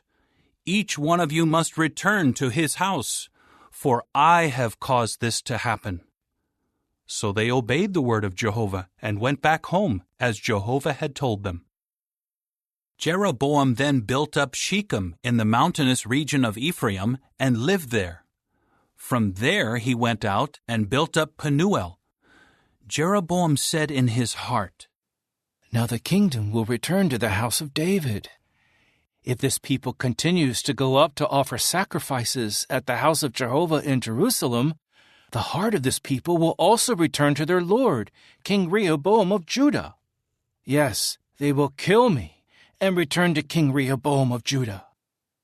After consultation, the king made 2 golden calves and said to the people, "It is too much for you to go up to Jerusalem. Here is your God, O Israel, who brought you up out of the land of Egypt." Then he placed one in Bethel, and the other he put in Dan. And this caused them to sin, and the people went as far as Dan to worship the one there. And he made houses of worship on the high places, and appointed priests from the people in general, those who were not Levites. Jeroboam also established a festival in the 8th month, on the 15th day of the month, like the festival in Judah. On the altar that he made at Bethel, he sacrificed to the calves he had made, and at Bethel he assigned priests for the high places that he had made. And he began to make offerings on the altar that he had made at Bethel, on the 15th day in the 8th month, in the month that he had devised on his own. And he established a festival for the people of Israel, and he ascended the altar to make offerings and sacrificial smoke. Chapter 13. By the word of Jehovah, a man of God came from Judah to Bethel, while Jeroboam was standing by the altar to make sacrificial smoke. Then he called out against the altar by the word of Jehovah and said, O altar, altar! This is what Jehovah says. Look, a son named Josiah will be born to the house of David. He will sacrifice on you the priests of the high places, those making sacrificial smoke on you, and he will burn human bones on you. He gave a sign on that day, saying, This is the sign that Jehovah has declared. Look, the altar will be ripped apart, and the ashes that are on it will be spilled out. As soon as the king heard the word that the man of the true God had called out against the altar at Bethel, Jeroboam stretched out his hand from the altar and said, Seize him! Immediately, the hand that he had stretched out against him dried up, and he could not draw it back. Then the altar was ripped apart, and the ashes were spilled out from the altar, according to the sign that the man of the true God had given by the word of Jehovah.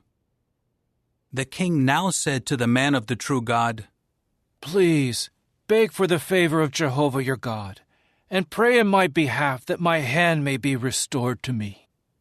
At this the man of the true God begged for the favor of Jehovah, and the king's hand was restored to its former condition.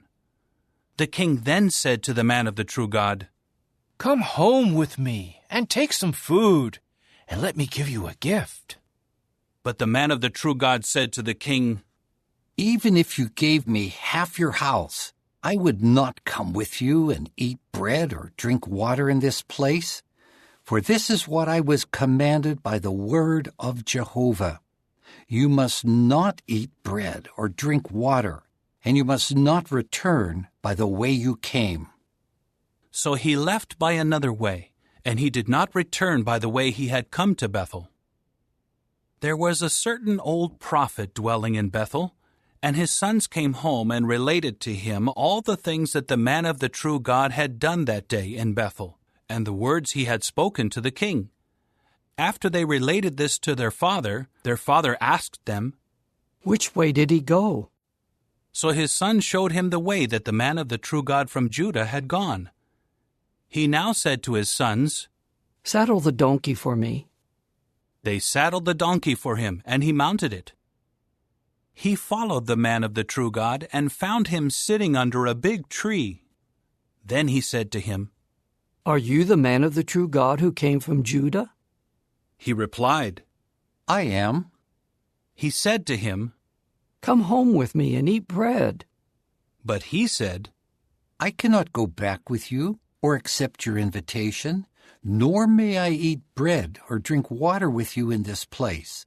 For I was told by the word of Jehovah, you must not eat bread or drink water there. You must not return by the way you came.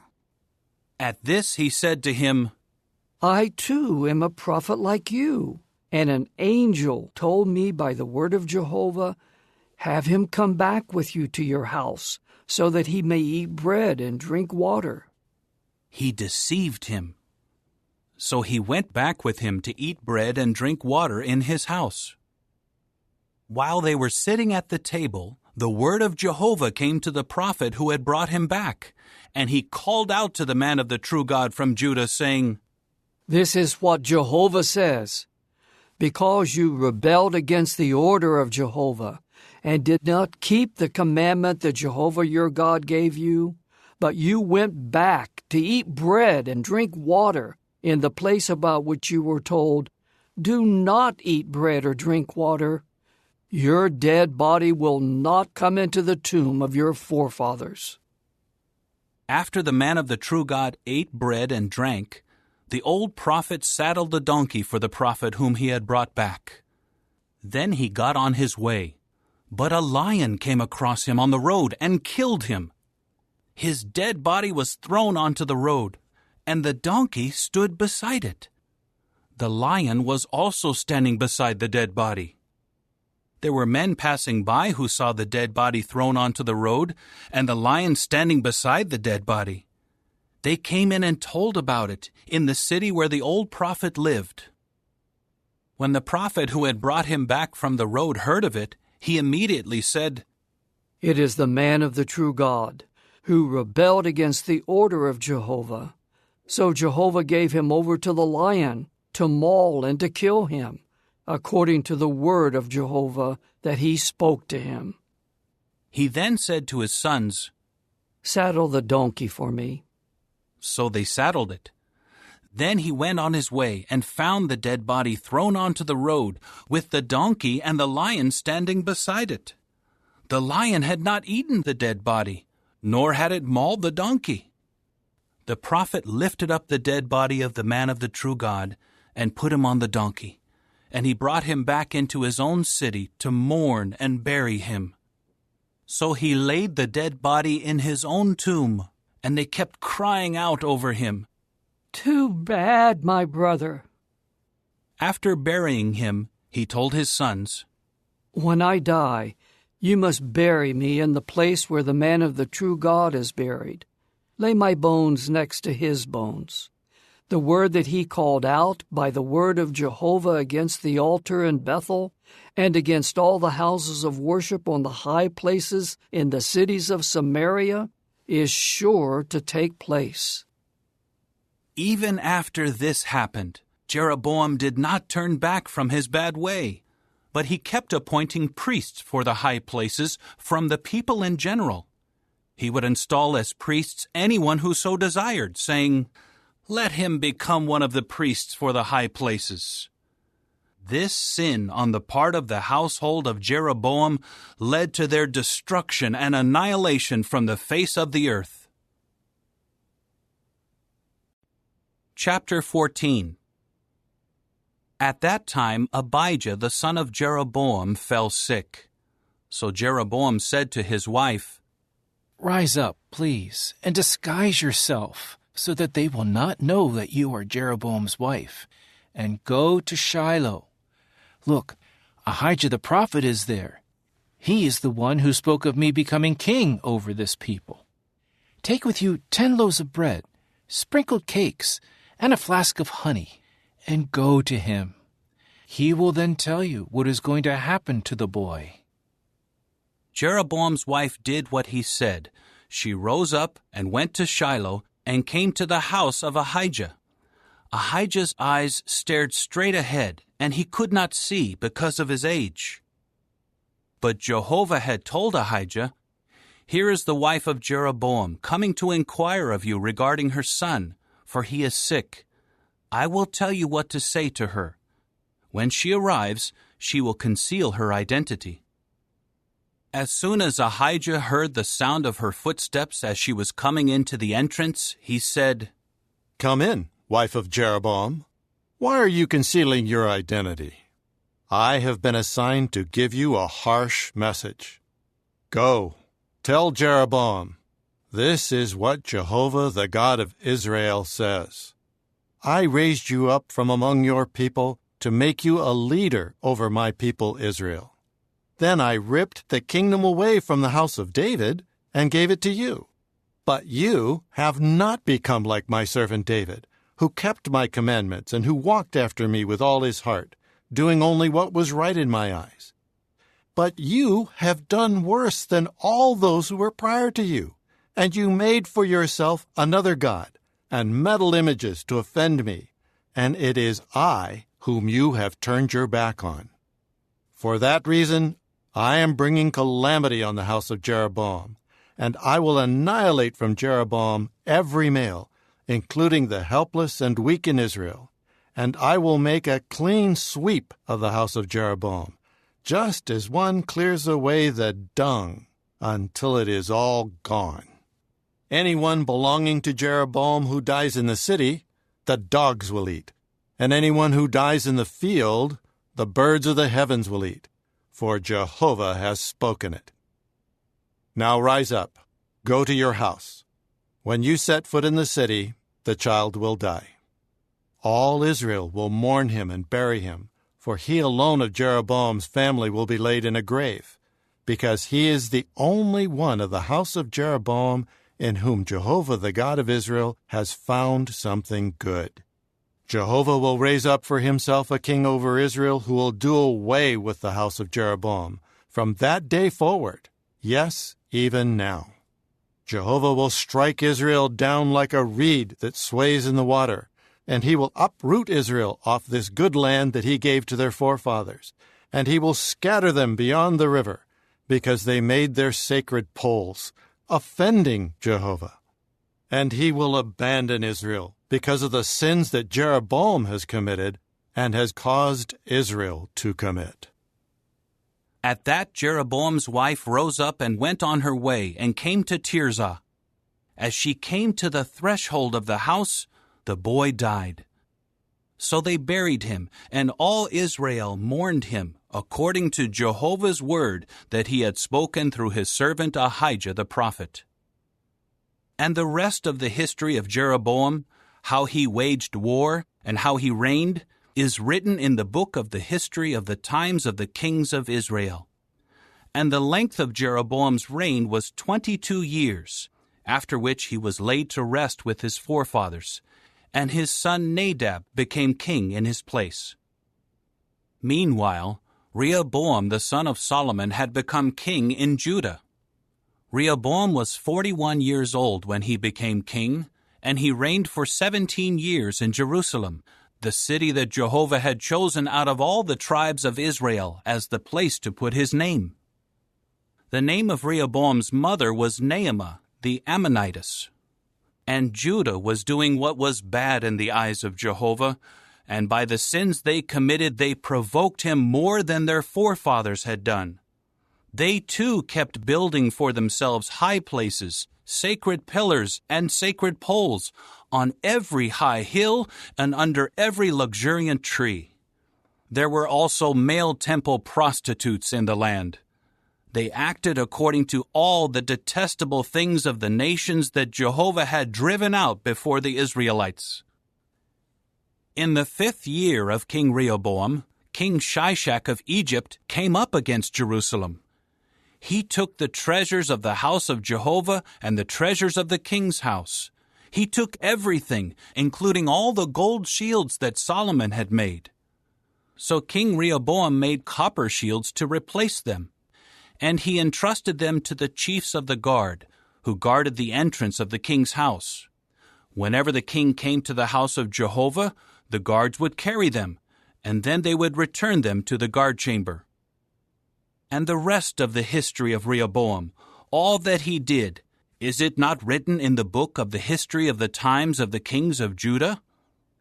There was constant warfare between Rehoboam and Jeroboam. Then Rehoboam was laid to rest with his forefathers, and was buried with his forefathers in the city of David. His mother's name was Naamah the Ammonitess, and his son Abijam became king in his place. Chapter 15. In the 18th year of King Jeroboam the son of Nebat, Abijam became king over Judah. He reigned for 3 years in Jerusalem. His mother's name was Maacah, the granddaughter of Abishalom. He went on walking in all the sins that his father committed prior to him, and his heart was not complete with Jehovah his God like the heart of David his forefather. However, on account of David, Jehovah his God gave him a lamp in Jerusalem by raising up his son after him, and keeping Jerusalem in existence. For David did what was right in the eyes of Jehovah, and he did not turn aside from anything that he had commanded him all the days of his life, except in the matter of Uriah the Hittite. And there was warfare between Rehoboam and Jeroboam all the days of his life. As for the rest of the history of Abijam, all that he did, is it not written in the book of the history of the times of the kings of Judah? There was also war between Abijam and Jeroboam. Then Abijam was laid to rest with his forefathers, and they buried him in the city of David, and his son Asa became king in his place. In the 20th year of King Jeroboam of Israel, Asa began to reign over Judah. He reigned in Jerusalem for 41 years. His grandmother's name was Maacah, the granddaughter of Abishalom. Asa did what was right in the eyes of Jehovah, like David his forefather. He expelled the male temple prostitutes from the land, and removed all the disgusting idols that his forefathers had made. He even removed Maacah, his grandmother, from her position as queen mother, because she had made an obscene idol for the worship of the sacred pole. Asa cut down her obscene idol and burned it in the Kidron Valley. But the high places were not removed. Nevertheless, Asa's heart was complete with Jehovah all his life, and he brought the things that he and his father had made holy into the house of Jehovah, silver, gold, and various utensils. There was constant warfare between Asa and Baasha, the king of Israel. So King Baasha of Israel came up against Judah and began to build up Ramah, to prevent anyone from going out or coming in to King Asa of Judah.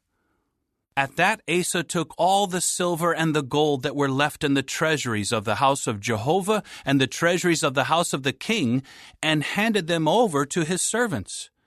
King Asa then sent them to Ben-Hadad, the son of Tabrimon, the son of Hezion, the king of Syria, who was dwelling in Damascus, saying, "There is a treaty between me and you, and between my father and your father. I am sending you a gift of silver and gold. Come, break your treaty with King Baasha of Israel, so that he will withdraw from me." Ben-Hadad listened to King Asa and sent the chiefs of his armies against the cities of Israel. And they struck down Ijon, Dan, Abel-Beth-Maacah, all Kinnereth, and all the land of Naphtali. When Baasha heard of it, he immediately quit building Ramah and continued dwelling in Tirzah. King Asa then summoned all Judah. No one was exempt, and they carried off the stones and timbers of Ramah that Baasha had been building with.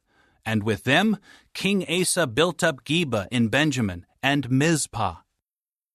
As for all the rest of the history of Asa, all his mightiness, and all that he did, and the cities that he built, is it not written in the book of the history of the times of the kings of Judah? But in his old age he suffered from a disease in his feet. Then Asa was laid to rest with his forefathers, and was buried with them in the city of David his forefather, and his son Jehoshaphat became king in his place. Nadab the son of Jeroboam became king over Israel in the 2nd year of King Asa of Judah, and he reigned over Israel for 2 years. He kept doing what was bad in the eyes of Jehovah, and walked in the way of his father, and in his sin that he caused Israel to commit. Baasha the son of Ahijah of the house of Issachar conspired against him, and Baasha struck him down at Gibbethon, which belonged to the Philistines, while Nadab and all Israel were besieging Gibbethon. So Baasha put him to death in the 3rd year of King Asa of Judah, and became king in his place. And as soon as he became king, he struck down all the house of Jeroboam. He did not let remain anyone breathing who belonged to Jeroboam. He had them annihilated according to Jehovah's word that he had spoken through his servant Ahijah the Shilonite. This was because of the sins that Jeroboam had committed and had caused Israel to commit, and because he had greatly offended Jehovah the God of Israel. As for the rest of the history of Nadab, all that he did, is it not written in the book of the history of the times of the kings of Israel? And there was constant warfare between Asa and King Baasha of Israel. In the 3rd year of King Asa of Judah, Baasha the son of Ahijah became king in Tirzah over all Israel, and reigned for 24 years. But he kept doing what was bad in the eyes of Jehovah, and he walked in the way of Jeroboam and in his sin that he caused Israel to commit. Chapter 16. The word of Jehovah against Baasha then came to Jehu the son of Hanani, saying, I raised you up out of the dust, and made you leader over my people Israel. But you kept walking in the way of Jeroboam, and caused my people Israel to sin, so that they offended me with their sins. So I am making a clean sweep of Baasha and his house, and I will make his house like the house of Jeroboam the son of Nebat. Anyone belonging to Baasha who dies in the city, the dogs will eat. And anyone belonging to him who dies in the field, the birds of the heavens will eat. As for the rest of the history of Baasha, what he did and his mightiness, is it not written in the book of the history of the times of the kings of Israel? Then Baasha was laid to rest with his forefathers, and was buried in Tirzah, and Elah his son became king in his place. Also through the prophet Jehu the son of Hanani, Jehovah's word came against Baasha and his house, both because of all the badness that he committed in the eyes of Jehovah, by offending him with the work of his hands, becoming like the house of Jeroboam, and also because of his striking him down. In the 26th year of King Asa of Judah, Elah the son of Baasha became king over Israel in Tirzah, and he reigned for 2 years. His servant Zimri, the chief of half of his chariot forces, conspired against him while he was in Tirzah, drinking himself drunk at the house of Arza, who was over the household in Tirzah. Zimri came in and struck him down and put him to death in the 27th year of King Asa of Judah, and he became king in his place. When he became king, as soon as he sat down on his throne, he struck down all the house of Baasha.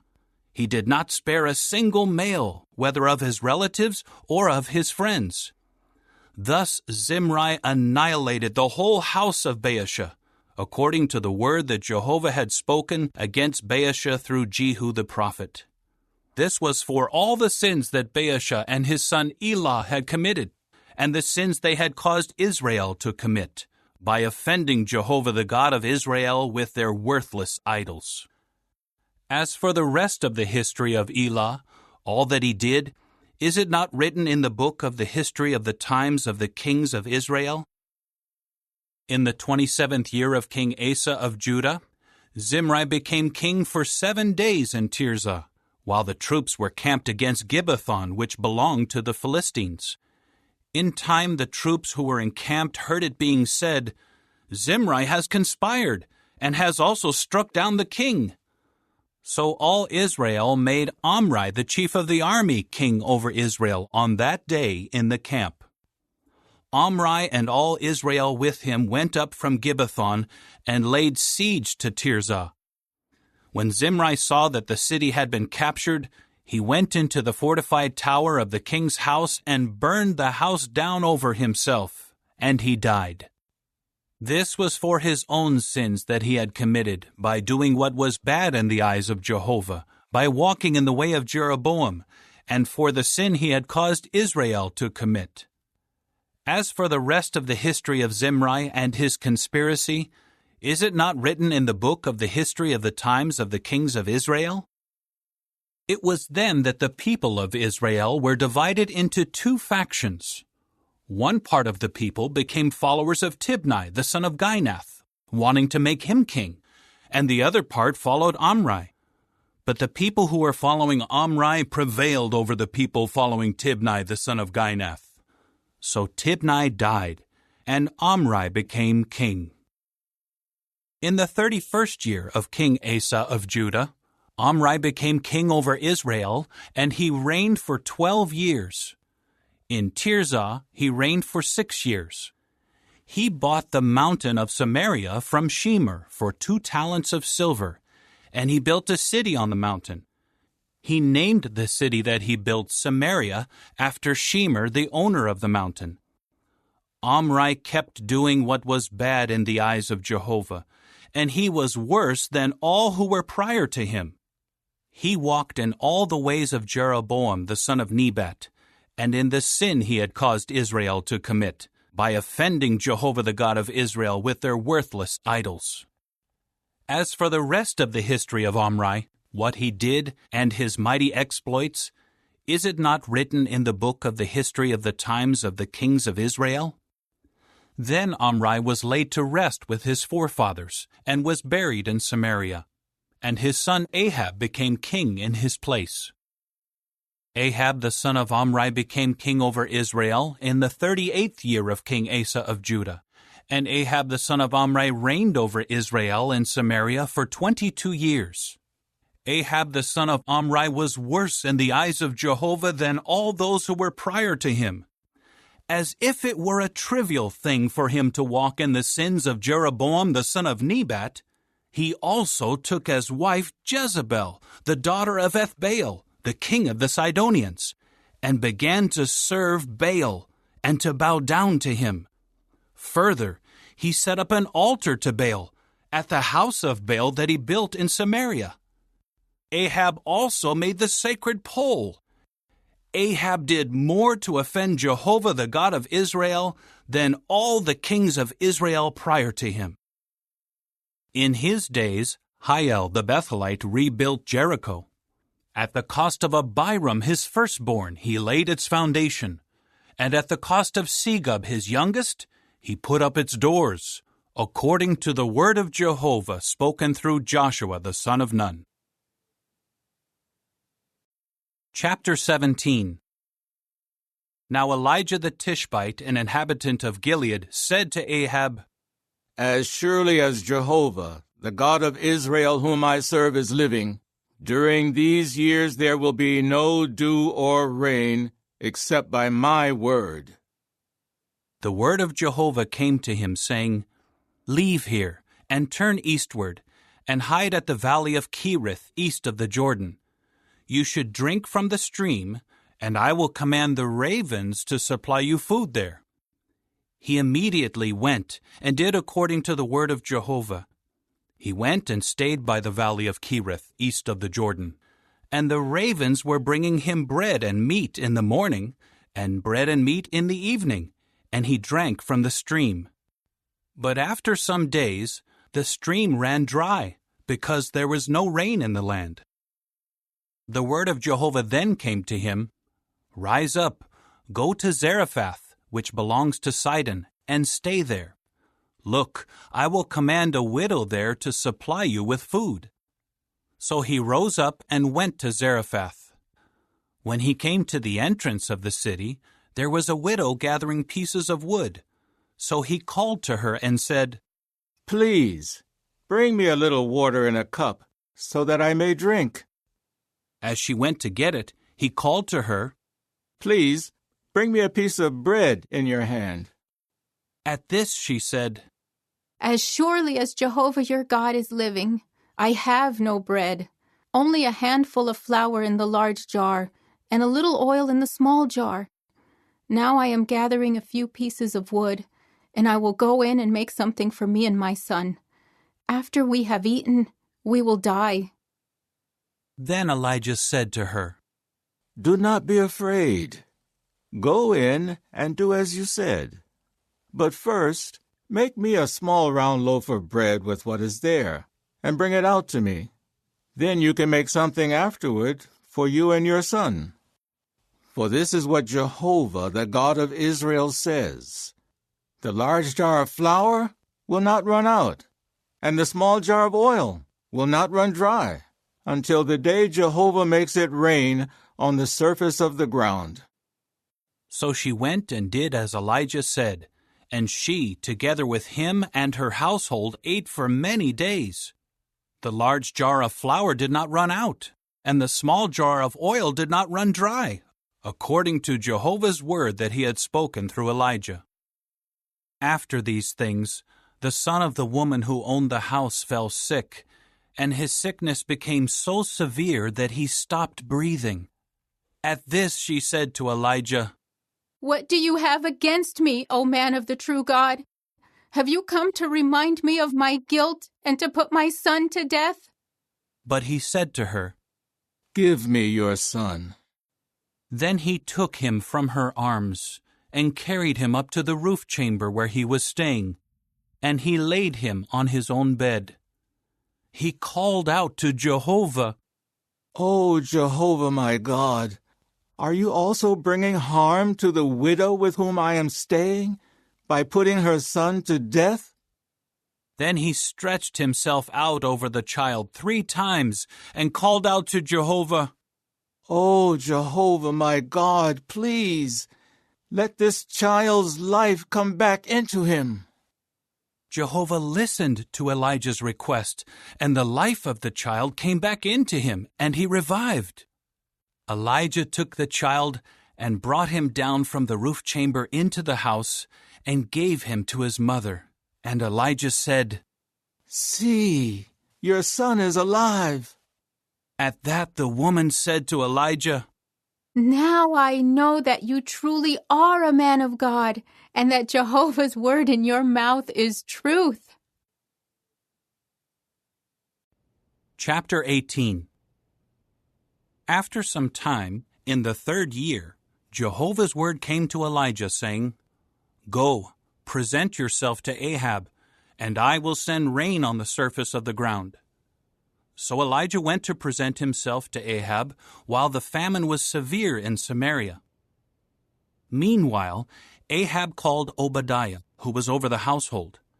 Now Obadiah greatly feared Jehovah, and when Jezebel was doing away with Jehovah's prophets, Obadiah took 100 prophets and hid them 50 to a cave, and he supplied them with bread and water.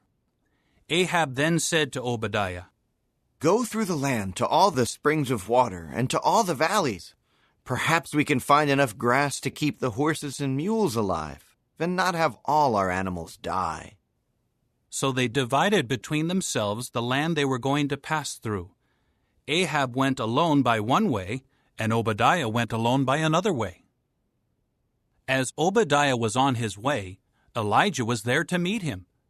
At once he recognized him and fell face down and said, "Is this you, my lord Elijah?" He replied to him, "It is I. Go and tell your lord, Elijah is here." But he said, "What sin have I committed, that you should hand your servant over to Ahab to put me to death? As surely as Jehovah your God is living, there is not a nation or a kingdom where my Lord has not sent to look for you." After they said, "He is not here," he made the kingdom and the nations swear that they could not find you. Now you are saying, "Go and tell your Lord, Elijah is here."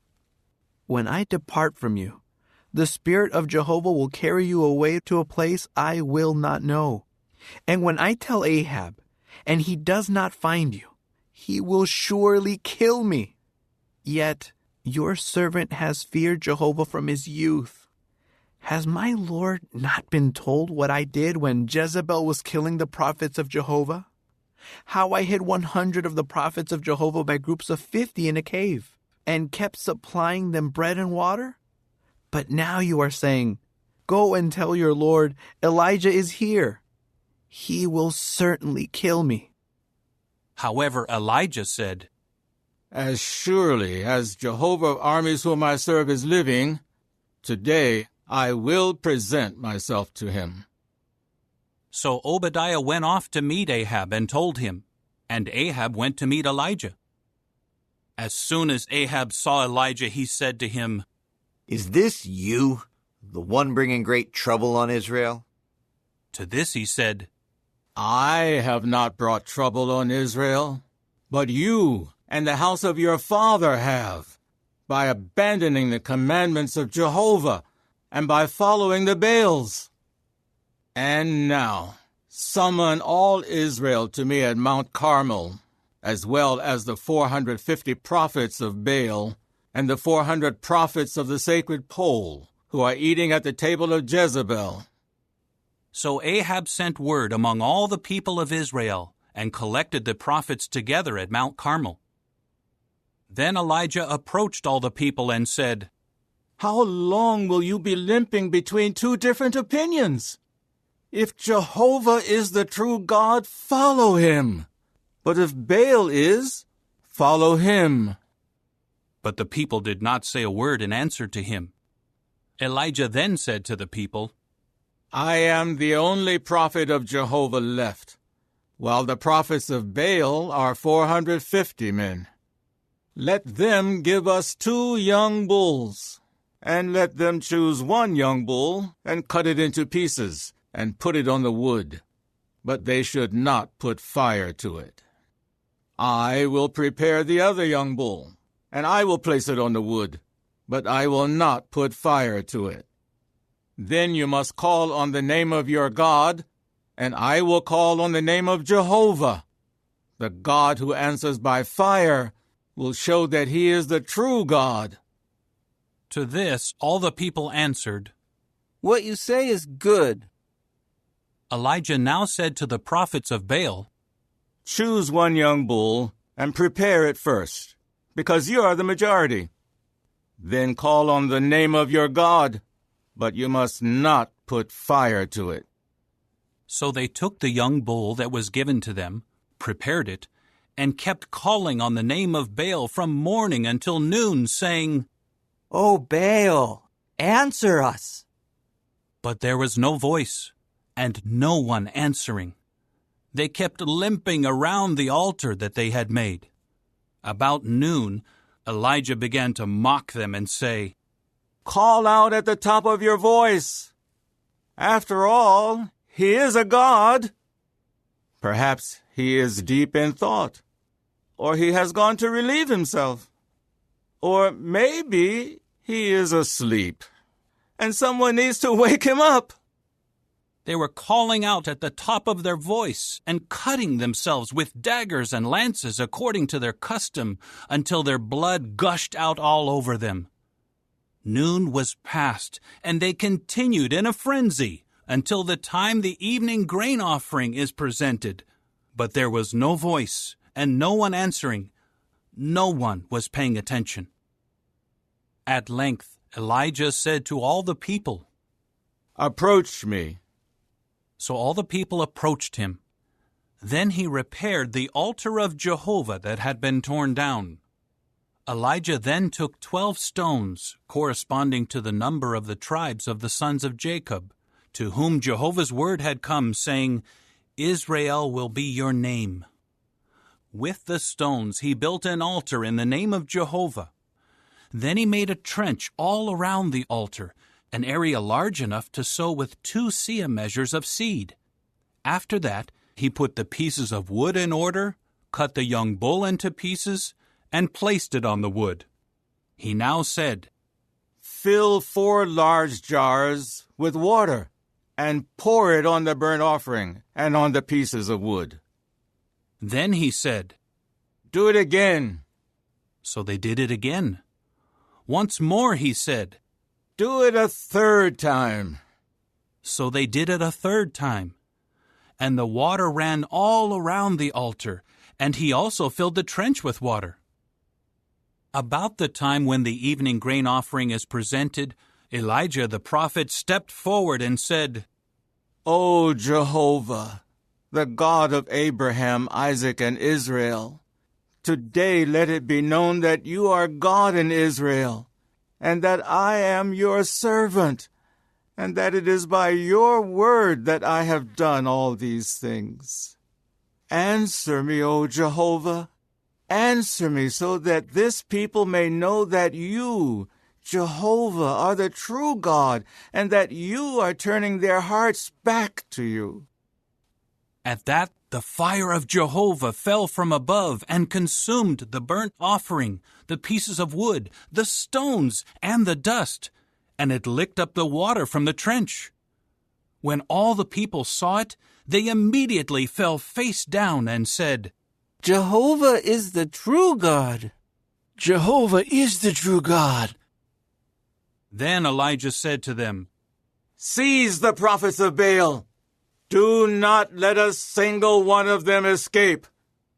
At once they seized them, and Elijah brought them down to the stream of Kishon and slaughtered them there. Elijah now said to Ahab, Go up, eat and drink, for there is the sound of a heavy downpour. So Ahab went up to eat and drink, while Elijah went up to the top of Carmel and crouched on the ground, keeping his face between his knees.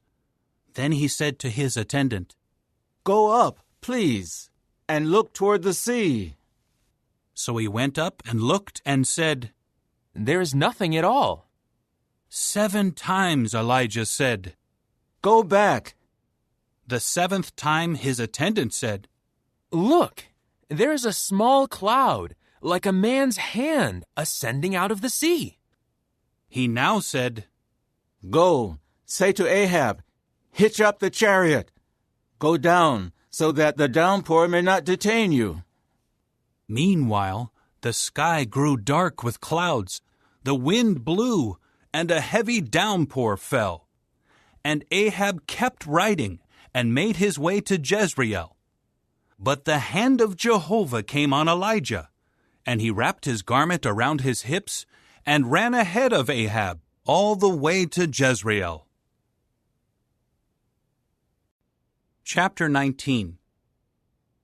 Then Ahab told Jezebel all that Elijah had done, and how he had killed all the prophets with the sword. At that Jezebel sent a messenger to Elijah, saying, So may the gods do to me and add to it, if by this time tomorrow I do not make you like each one of them. At that he became afraid, so he got up and ran for his life. He came to Beersheba, which belongs to Judah, and he left his attendant there. He went a day's journey into the wilderness, and came and sat down under a broom tree, and he asked that he might die. He said, It is enough. Now, O Jehovah, take my life away, for I am no better than my forefathers. Then he lay down and fell asleep under the broom tree. But suddenly an angel touched him and said to him, Get up and eat. When he looked, there at his head was a round loaf on heated stones and a jug of water. He ate and drank and lay down again. Later the angel of Jehovah came back a second time and touched him and said, Get up and eat, for the journey will be too much for you. So he got up and ate and drank, and in the strength of that nourishment he went on for 40 days and 40 nights until he reached Horeb, the mountain of the true God. There he entered a cave and spent the night. And look, Jehovah's word came to him, telling him, What are you doing here, Elijah? To this he said, I have been absolutely zealous for Jehovah, the God of armies. For the people of Israel have forsaken your covenant. Your altars they have torn down, and your prophets they have killed with the sword. And I am the only one left. Now they are seeking to take my life away. But he said, Go out and stand on the mountain before Jehovah. And look, Jehovah was passing by, and a great and strong wind was splitting mountains and breaking crags before Jehovah. But Jehovah was not in the wind. After the wind, there was an earthquake, but Jehovah was not in the earthquake. After the earthquake, there was a fire, but Jehovah was not in the fire. After the fire, there was a calm, low voice. As soon as Elijah heard it, he wrapped his face in his official garment and went out and stood at the entrance of the cave. Then a voice asked him, "What are you doing here, Elijah?" To this he said, I have been absolutely zealous for Jehovah the God of armies. For the people of Israel have forsaken your covenant.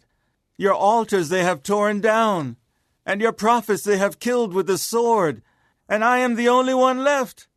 Now they are seeking to take my life away. Jehovah said to him, "Return and go to the wilderness of Damascus. When you arrive, anoint Hazael as king over Syria.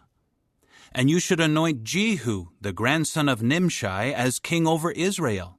And you should anoint Elisha, the son of Shaphat from Abel-Meholah, as prophet to take your place. Anyone escaping from Hazael's sword, Jehu will put to death. And anyone escaping from Jehu's sword, Elisha will put to death. And I still have left 7,000 in Israel, all whose knees have not bent down to Baal, and whose mouths have not kissed him."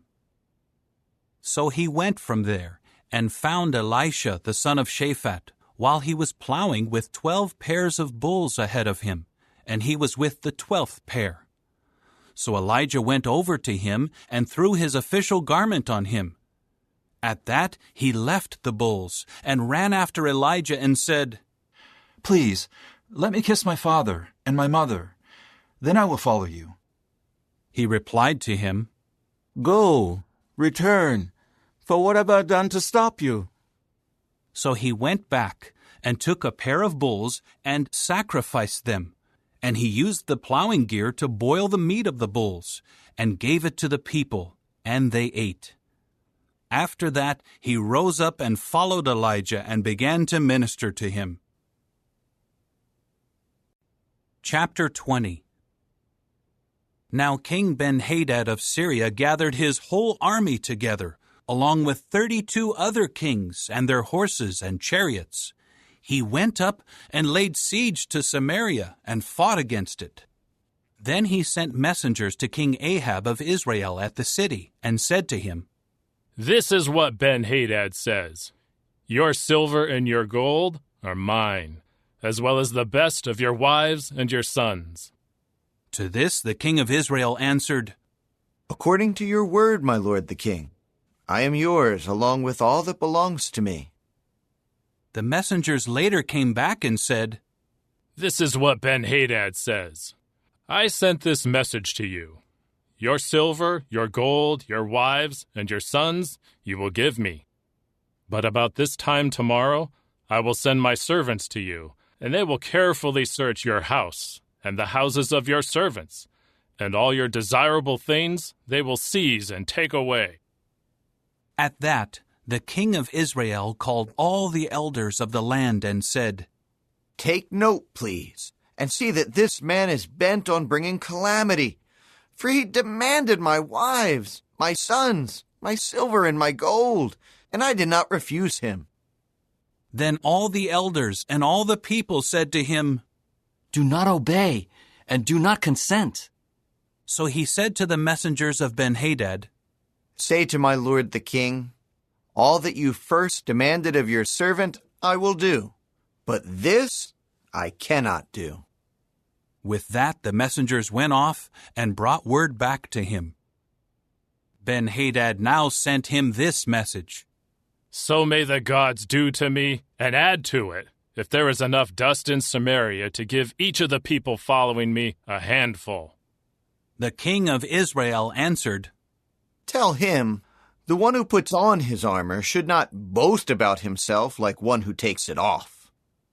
As soon as he heard this reply, while he and the kings were drinking in their tents, he said to his servants, "Get ready to attack." So they got ready to attack the city. But a prophet approached King Ahab of Israel and said, "This is what Jehovah says. Have you seen all this large crowd? Here I am giving it into your hand today, and then you will know that I am Jehovah." Ahab asked, "By whom?" To which he said, This is what Jehovah says, by the attendance of the princes of the provinces. So he asked, Who will start the battle? To which he said, You. Ahab then counted the attendants of the princes of the provinces, and they were 232. After that, he counted all the Israelite men, 7,000. They went out at noon, while Ben-Hadad was drinking himself drunk in the tents, along with the 32 kings who were helping him. When the attendants of the princes of the provinces came out first, Ben-Hadad at once sent messengers. They reported to him, Men have come out from Samaria. At that he said, If they have come out for peace, take them alive. Or if they have come out for battle, you should still take them alive. But when these came out of the city, the attendants of the princes of the provinces and the armies that were following them, each one struck down his opponent. Then the Syrians fled, and Israel pursued them. But King Ben-Hadad of Syria escaped on a horse with some of the horsemen. But the king of Israel went out and kept striking down the horses and the chariots, and he inflicted a great defeat on the Syrians. Later the prophet approached the king of Israel and said to him, Go, strengthen yourself, and consider what you are going to do. For at the start of the next year, the king of Syria will come up against you. Now the servants of the king of Syria said to him, Their God is a God of mountains. That is why they overpowered us. But if we fight against them on level land, we will overpower them. Also do this. Remove all the kings from their places and replace them with governors. Then gather an army equal to the army you lost, horse for horse and chariot for chariot. Let us fight against them on level land, and we will surely overpower them. So he listened to their advice and did just that. At the start of the year, Ben-Hadad mustered the Syrians and went up to Aphek for battle against Israel.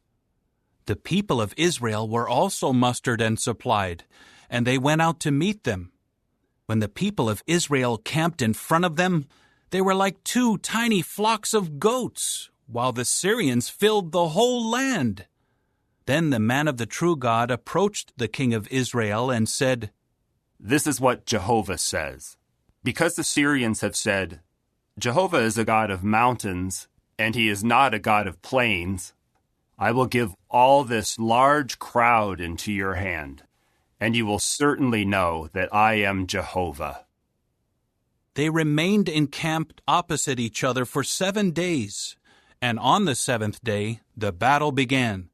The people of Israel struck down 100,000 Syrian foot soldiers in 1 day, and the rest fled to Aphek into the city. But the wall fell down on 27,000 of the men who were left. Ben-Hadad also fled and came into the city, and he hid in an inner room. So his servants said to him, Look, we have heard that the kings of the house of Israel are merciful kings. Please, let us wear sackcloth on our hips and put ropes on our heads and go out to the king of Israel. Perhaps he will spare your life. So they wore sackcloth around their hips and ropes on their heads, and came in to the king of Israel and said, Your servant Ben-Hadad says, Please, let me live. He replied, Is he still alive? He is my brother. The men took it as an omen, and quickly took him at his word. So they said, Ben-Hadad is your brother. At that he said, Go and get him. Then Ben-Hadad went out to him, and he had him get up into the chariot. Ben-Hadad now said to him, The cities that my father took from your father I will return, and you may establish markets for yourself in Damascus, just as my father did in Samaria. Ahab replied, On the basis of this agreement, I will let you go. With that he made an agreement with him and let him go. By the word of Jehovah, one of the sons of the prophet said to his companion, "Strike me, please." But the man refused to strike him. So he said to him, "Because you did not listen to the voice of Jehovah, as soon as you leave me, a lion will kill you." After he left him, a lion came upon him and killed him. He found another man and said, "Strike me, please." So the man struck him and wounded him. Then the prophet went and waited for the king by the road, disguising himself with a bandage over his eyes. As the king was passing by, he cried out to the king, "Your servant went into the thick of the battle, and there was a man coming out who brought a man to me and said, 'Guard this man. If he is found missing, your life will have to take the place of his life, or else you will pay a talent of silver.' And while your servant was busy here and there, suddenly the man was gone." The king of Israel said to him, "So your own judgment will be. You have decided it yourself." Then he quickly removed the bandage from his eyes, and the king of Israel recognized that he was one of the prophets. He said to him, "This is what Jehovah says. Because you have let the man who I said should be destroyed escape from your hand, your life must take the place of his life, and your people the place of his people." At that the king of Israel went home to Samaria, sullen and dejected. Chapter 21. After these things, an incident took place concerning a vineyard that belonged to Naboth the Jezreelite. It was in Jezreel, next to the palace of Ahab, the king of Samaria. Ahab said to Naboth, "Give me your vineyard for me to use as a vegetable garden, for it is near my house. Then I will give you a better vineyard to replace it. Or if you prefer, I will give you its value in money." But Naboth said to Ahab, "It is unthinkable, from Jehovah's standpoint, for me to give you the inheritance of my forefathers." So Ahab came into his house sullen and dejected over the answer that Naboth the Jezreelite had given him when he said, "I will not give you the inheritance of my forefathers." Then he lay down on his bed, kept his face turned away, and refused to eat.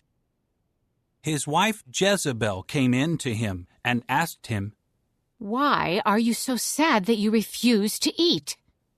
He replied to her, "Because I said to Naboth the Jezreelite, 'Give me your vineyard for money, or if you prefer, let me give you another vineyard to replace it.'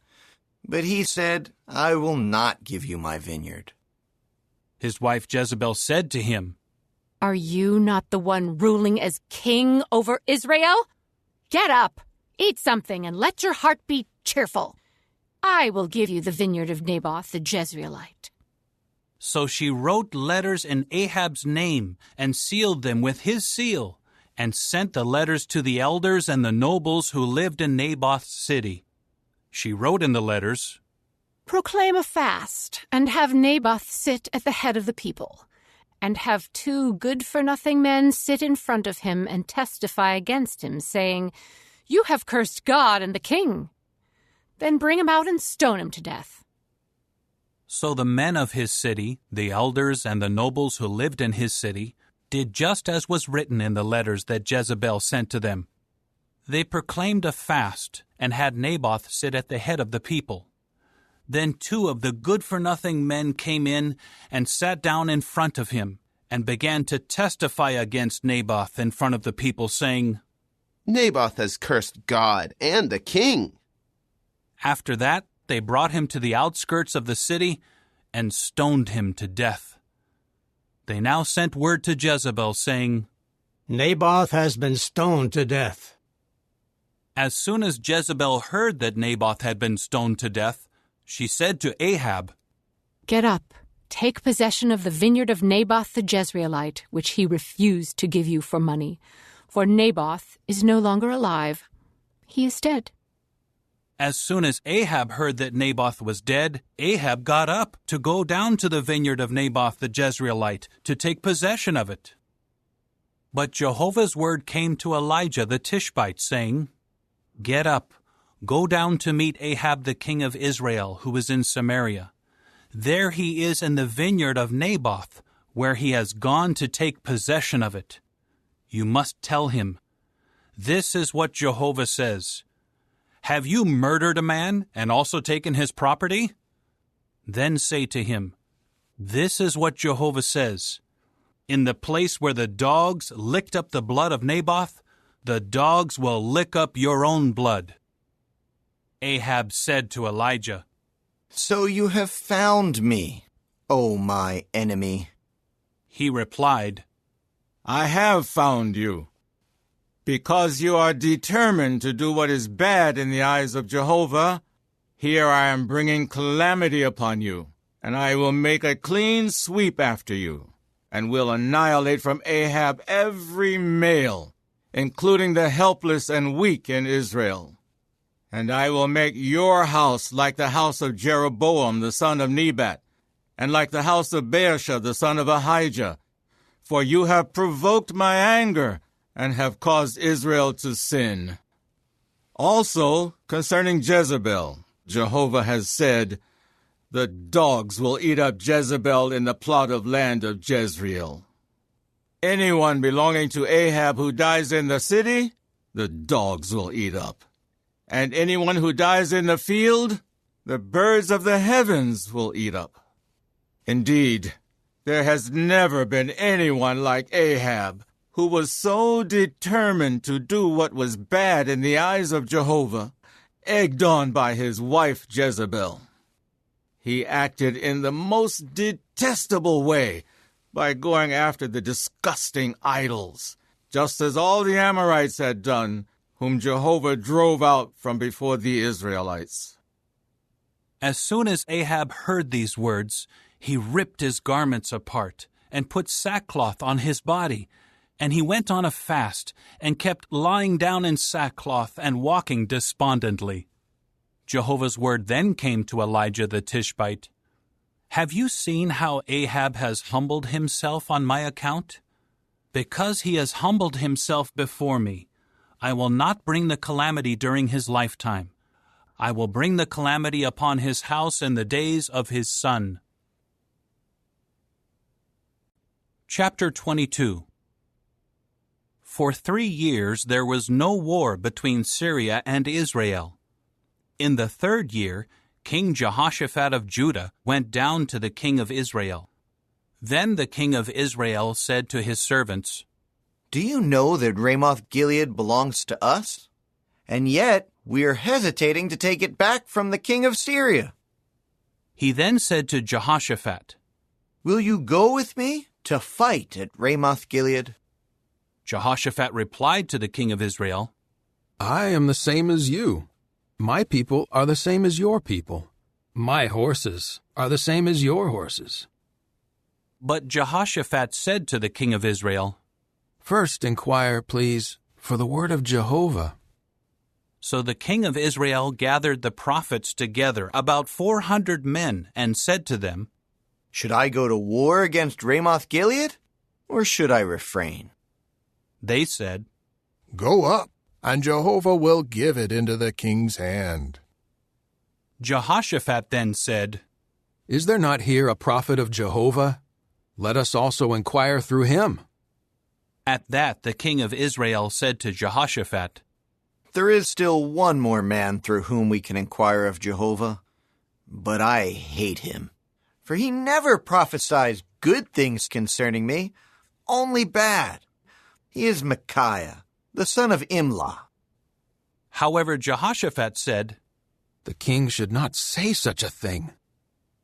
So the king of Israel called a court official and said, "Bring Micaiah, the son of Imlah, quickly." Now the king of Israel and Jehoshaphat the king of Judah were each sitting on his throne, dressed in royal attire, at the threshing floor at the entrance of the gate of Samaria, and all the prophets were prophesying before them. Then Zedekiah, the son of Chenaanah, made for himself iron horns and said, "This is what Jehovah says.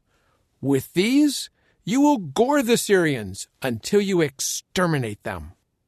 All the other prophets were prophesying the same way, saying, "Go up to Ramoth-Gilead, and you will be successful. Jehovah will give it into the king's hand." So the messenger who went to call Micaiah said to him, "Look, the words of the prophets are unanimously favorable to the king.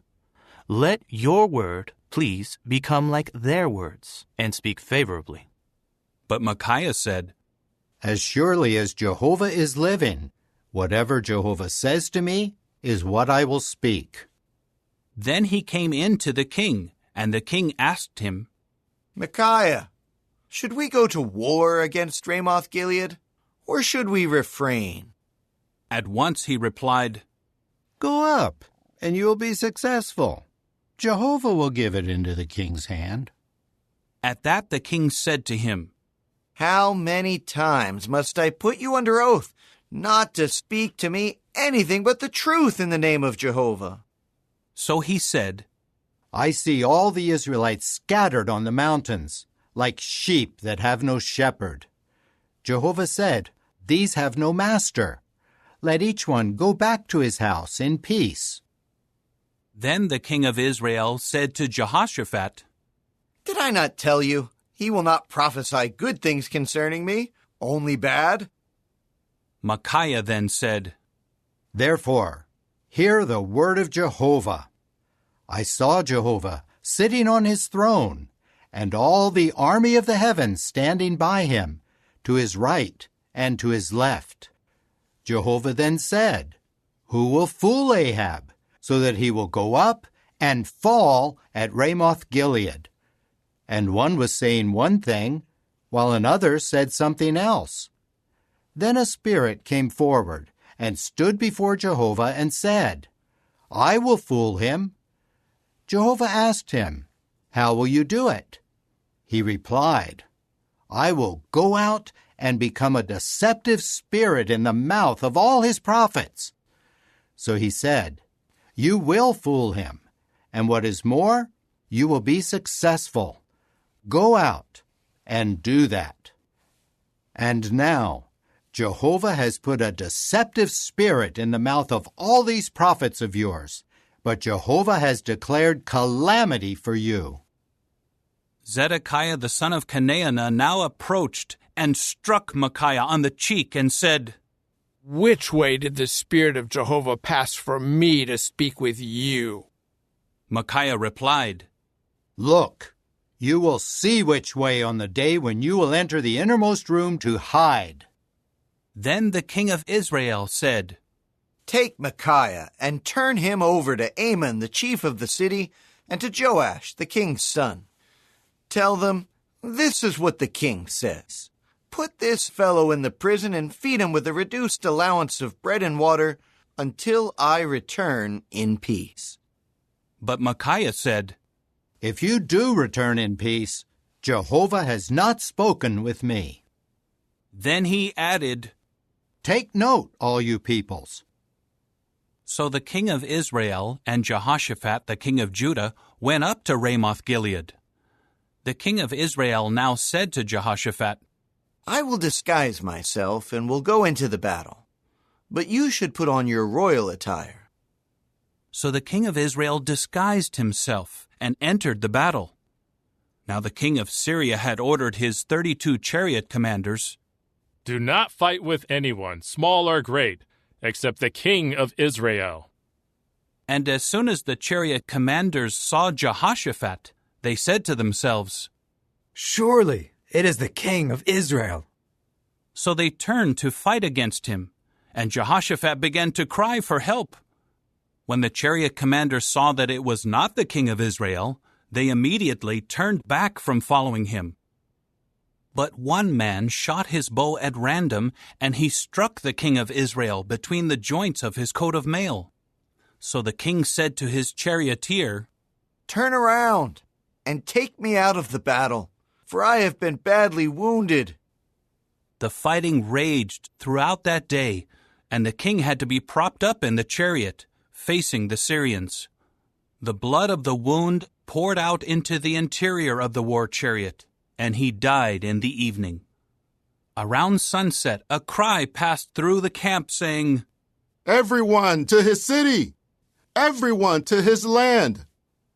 Thus the king died, and he was brought to Samaria. They buried the king in Samaria.